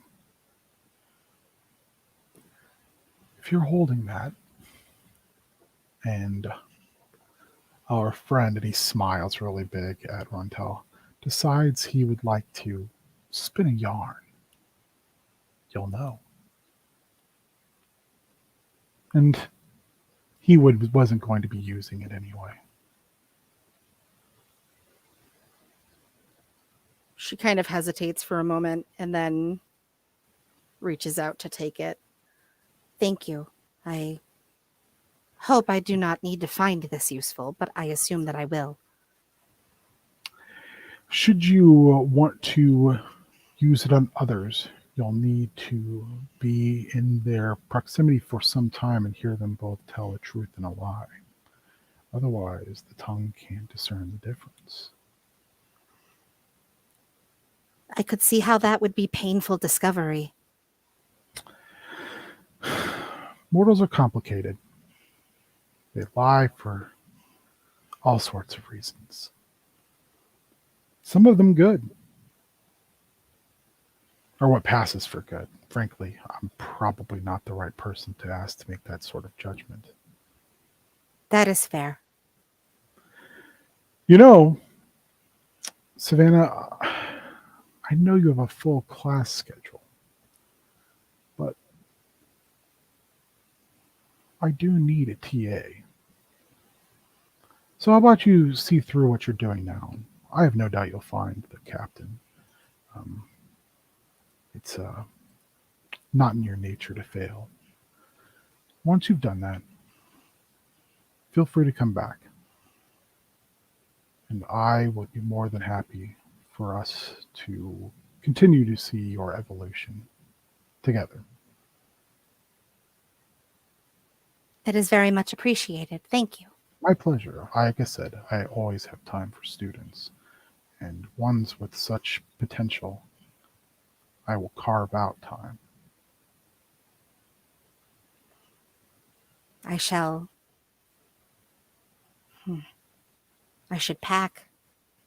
I do need to grab some things. Thank you for making the time and assisting. My pleasure, as always. Oh, and Runtel, I'm sure we'll be speaking again soon. Ta-ta for now. And he turns his body, and the chair groans and slowly turns itself on moving feet and hands to face the fire. As they make their way out, she kind of slows and hesitates because she almost doesn't want to leave the room because she's been able to talk and she's worried it's going to wear off. I find all of this very disconcerting and yet somewhat exciting. Do not get too excited. That is a terrible individual you are speaking with. He is the Lord of Imps' secrets. He is the witch's Viscount. He I may do be syrupy, smooth, and sweet, but he would make a chair out of you should you disappoint. I would be a very uncomfortable chair. I have many sharp angles. Most likely he would put someone else in that chair. And you do not know what we would do with them in that chair. I do find the butt very gross. My butt is nice. And that's where we're going to end for tonight. All right. Well, I hope it was a good one. Everyone, please go around the table, tell people where they can find you, who you be with. All right. Well, you can find me on Instagram, Twitter, TikTok, Spoutable, Hive as @Cubicle Zombie. You're just fucking making up words now, Nate. No, it's a thing. Warrior's on it. I'm on You it. can find me on Donuts, Oh, I'd love to be on Donut. chocolate cake, Snowbank. Snowbank. Oh, yeah. Anyway, Donuts. Yeah, you can find me there and here every 2 weeks, and maybe I'll pop in on Chaos Scar. On Chaos occasion. Scar was fucking awesome last time. Yeah, it was. So good. We all almost died, but it was Got- great. But you yeeted a halfling off a chain with a slow meringue. That's gonna come back and hit you at some point. Unless I catch it. If I can see it coming, maybe if you I can throw catch it. It comes back to you to be caught. It Okay. won't hit you. So. So I will just randomly at some No. point in the day go like this and Yeah. catch a boomer. I believe it's 48 hours. It has No, up until 20. 48 hours. Up to 20. 24 hours to return. So yeah. Anyways. fucking chat and their awesome weapons that they come up with. Shaggy, how dare you? Donuts are the best, and cops don't deserve them. Cops don't Donuts. deserve donuts. Donuts are for the people. They are. That's right. People. Donuts are for the people. Also, just want to bring it up. Shaggy's got his polar plunge this Sunday. Oh, I was wondering about that. So go out there, donate, support. Shaggy, you're awesome. Yes. Ah. Yes. I'm being attacked by a cat. I literally had to stop her from stealing one of my D20s when she went over here. That's why I was like doing this the whole time. Hello. We got an entire Christmas box for you. I That's know. got D20s in it. See, you don't understand. This cat is like a little, we've started calling her Smaug because she has, there is a hoard somewhere in this house full of shiny things that she has stolen. Richard had to put all of our like screws and bolts into a like Cafe du Monde coffee thing that he could close because she keeps bringing screws down into the kitchen, batting them around and then hiding them somewhere. I don't know where anything in this house is anymore. She just takes it and runs. I'm Shannon. You guys can find me on the Instagrams and the TikToks at Rainbow Beach, BEECH. Really, those are the best places to find me. I'm not on Donut or. I want to be on a donut right now. I want to be on Donut. This sounds great. Donuts sound really good. I'm on Wharf and Wharf. But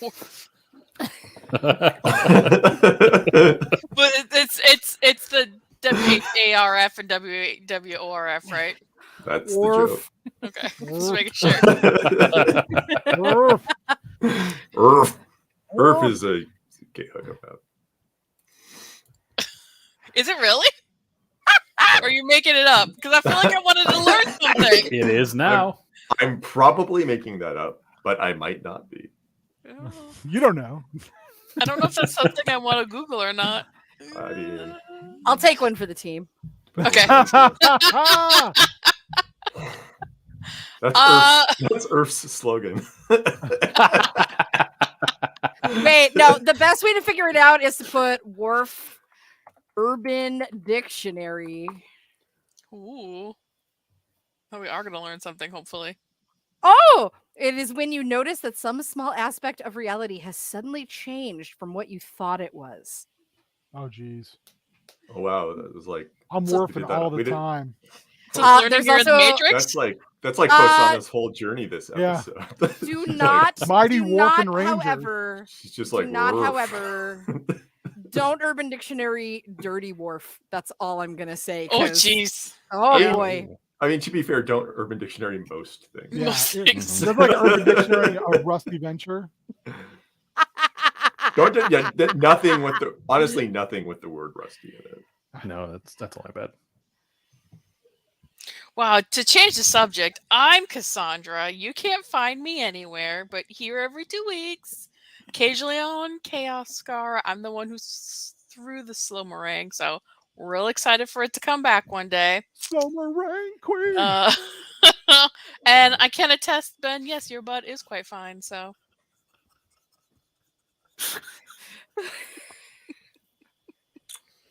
Show me the lie. Show me the lie, man. Can't do Tell it. me the truth. I'm Warrior. You can find me at WarriorMN in places like Twitter and Instagram and TikTok. I'm also on the smaller, newer ones as just Warrior. You can search for me there if you want to. If you don't, that's fine. They probably aren't going to become anything. So that's fun. Warrior and I both are on Tumblr as well.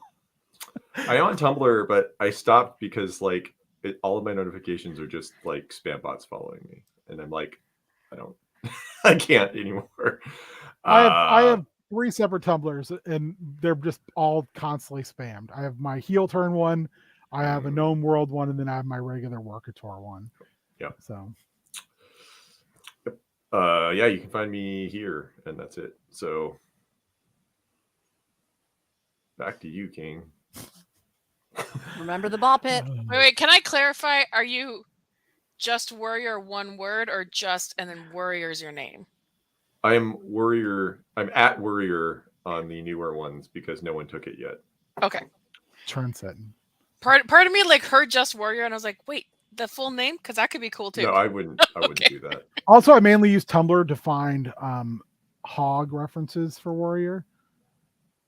40 to 50 feral hogs, so I can just send him hog references. Thank you for clarifying. I was gonna get. I was I was wondering wondering. there for a second. Hey, I was like, I'm not getting your messages. Like, I'm not getting these hogs. resend. Yeah, Tumblr is a weird place, and I very much enjoy its weirdness. Yeah, it could have been either one of those. Yeah, I mean, it's like I'll be going through and it'll be like wrestling gif, 80s horror, 80s horror, vagina. Just recipe, penis. And I'm like, hey, whatever. Cartoon, Godzilla meme, penis. that's a good ratio. It is a really Weird. Yeah. Could be worse. D&D Well, like, creation, that's a- D&D creation, Sailor Moon. Sailor Moon's penis. Political commentary. Sailor Sailor Moon. Drawfee, Bim Bam. Just like these are the things that I look for on Tumblr. That's like my TikTok algorithm, though. Yeah. It's like, awesome activism thing, awesome like community heartfelt thing, blah blah blah. Video of someone playing Meat Saber. I'm sorry, Meat Saber? You heard me. You heard what I said. Yeah. Is that I'm the gonna go game? Is that Google the that. penis? Is it the penis game on Steam? It's The one penis game on Steam, yes. It's The just one So no, penis there's a game? game on Steam where you are penises. Doug and I play it all the time. No, Oh, that's I've different. played that with Doug and It's not Alyssa. that. That's a Yeah. different game. I have No, it. I Let me look think it That up. game's great. I think it's hilarious. it's a Beat Saber mod where instead Um. of using the lightsabers, you have a giant like phallic hot dog thing here, so you have to play with your hand. Oh, I It's can feel my actually hips hurting. hilarious. Oh, It's boy. hilarious to watch. I It is think- hilarious. I think the game you're thinking of is Genital Jousting. Genital jousting, that's what it is. Yeah. That's a thing. Yeah, Yes. it's one of Doug's favorite Your games. penises doing different things. It's on Steam. I'm looking this up right now. Mm-hmm. It's pretty Yeah, cheap. It's the like $4. single player version is insane. It It's- is it's insane. weird. Like I will It's watch weird, but Doug and I funny. watched Doug play it because I thought it was so goddamn funny. I could not stop laughing. Like you're just a penis and you have to go to work. You gotta put your clothes on, Which is a you gotta real eat some bummer. breakfast. For penis. It's real. It's pretty entertaining. And then the multiplayer is, it's The it's multiplayer's a definitely- thing. Yeah, Yeah, it's a thing. it's fun. Genital jousting. That's exactly what it's called. The trailer is already an adventure. Yeah, It is. it takes you places. Also, if I remember right, that game is like super cheap, and that's why Doug It's was like, like, it's like maybe $5. "Yeah, It is $7. It's it's worth $6.99 on $7. Steam. Went up. Okay. Yeah, Yeah. we're totally worth it. the laughs alone are worth $7." You and Richard get a kick out of it. You should I give it a am try. buying this as a belated birthday present for a friend who will absolutely love this. Thank you for this gift. No, it's Oh yeah, Mark is this is a gonna co- love this is this. a collab gift because I Yeah. couldn't remember the name of it. So yeah, I'm your friend, and I am on this channel. I will be on this channel Thursday. We're doing an emergency Spoopy Boys since we forgot February is a short month and didn't schedule one. We are going to be talking about a movie that Mitch suggested, Lady Battle Cop from 1990, which is a tokusatsu 90s cop RoboCop knockoff movie that I watched today, and so did Colin, and it is magical.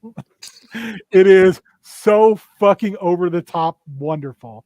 And we're also going to be talking about the 1990s Shin Kamen Rider, which is the Kamen Rider that most people hate because it is a body horror extravaganza. Which is funny because Kamen Rider is already kind of a body horror thing anyway, but this one, it's a real body horror. Even Kamen Rider fans hate it. So we're we're going to talk about those two things, and then we'll be getting ready for our trip to Bandland in March. That's right. We're going to talk Full Moon Films, which, if you are not aware of or have not seen Charles Band's Ovra, I highly recommend it. It is some of the shit that we rented from the video store when I was a kid on the most consistent basis, because they were all buck wild. And then you can find me Friday bad at games. I don't know what we're playing, but we are playing something, and hopefully it's a we and not an I playing, because I have more fun when I play with other people. But I don't know what it'll be. And then Sunday, prep school. Prep school last weekend was awesome. Mitch, again, thank you for joining live and in living color. I don't know if anyone's coming on next weekend because I don't know what we're doing. We might work on Kirby some more, but we might also just talk more. Like last weekend, I thought we had a really good time talking about how important new games are, and how expanding your game space and expanding the people that play your games are. Kind of spreading the disease that way. So we'll see, because Matt and I have done a really piss poor job of setting up a schedule of late. But we'll figure something out. I know Matt has talked about, and I will bring it up here for people to think about as well. We talked about maybe doing something once a month called like something to effect of like playtest or whatever, where we just pick a game and play it, because Matt and I really want to try out Hard Times 1987. Since we spent a lot of time making it, we just need to find a way to make it readable and make sense in a document format. But 2 weekends ago on prep school, Colin and I made an entire game based on a shitty 80s public access show in the New York area. And it's using lasers and feelings as the backbone, and it can get real dark real quick. And I was like, we should play this. So yeah, I like this idea of us kind of making these small games and being able to try them out, or to find games that are already out there, especially by very interesting voices that need to be recognized more often, who aren't getting swallowed up by larger companies, and play their games and have some fun, tell some stories, be pals. So I hope everyone had a good time. I hope that some of you will jump on Thursday. Of course, as always, everyone's more than welcome to come hang out, talk about these two beautiful pieces of cinema, and have some fun. And if not, I'll probably see some of you on Friday. So thank you for joining us. Hope you had fun going through the multiverse with us. And we will see you in 2 weeks.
Outlands.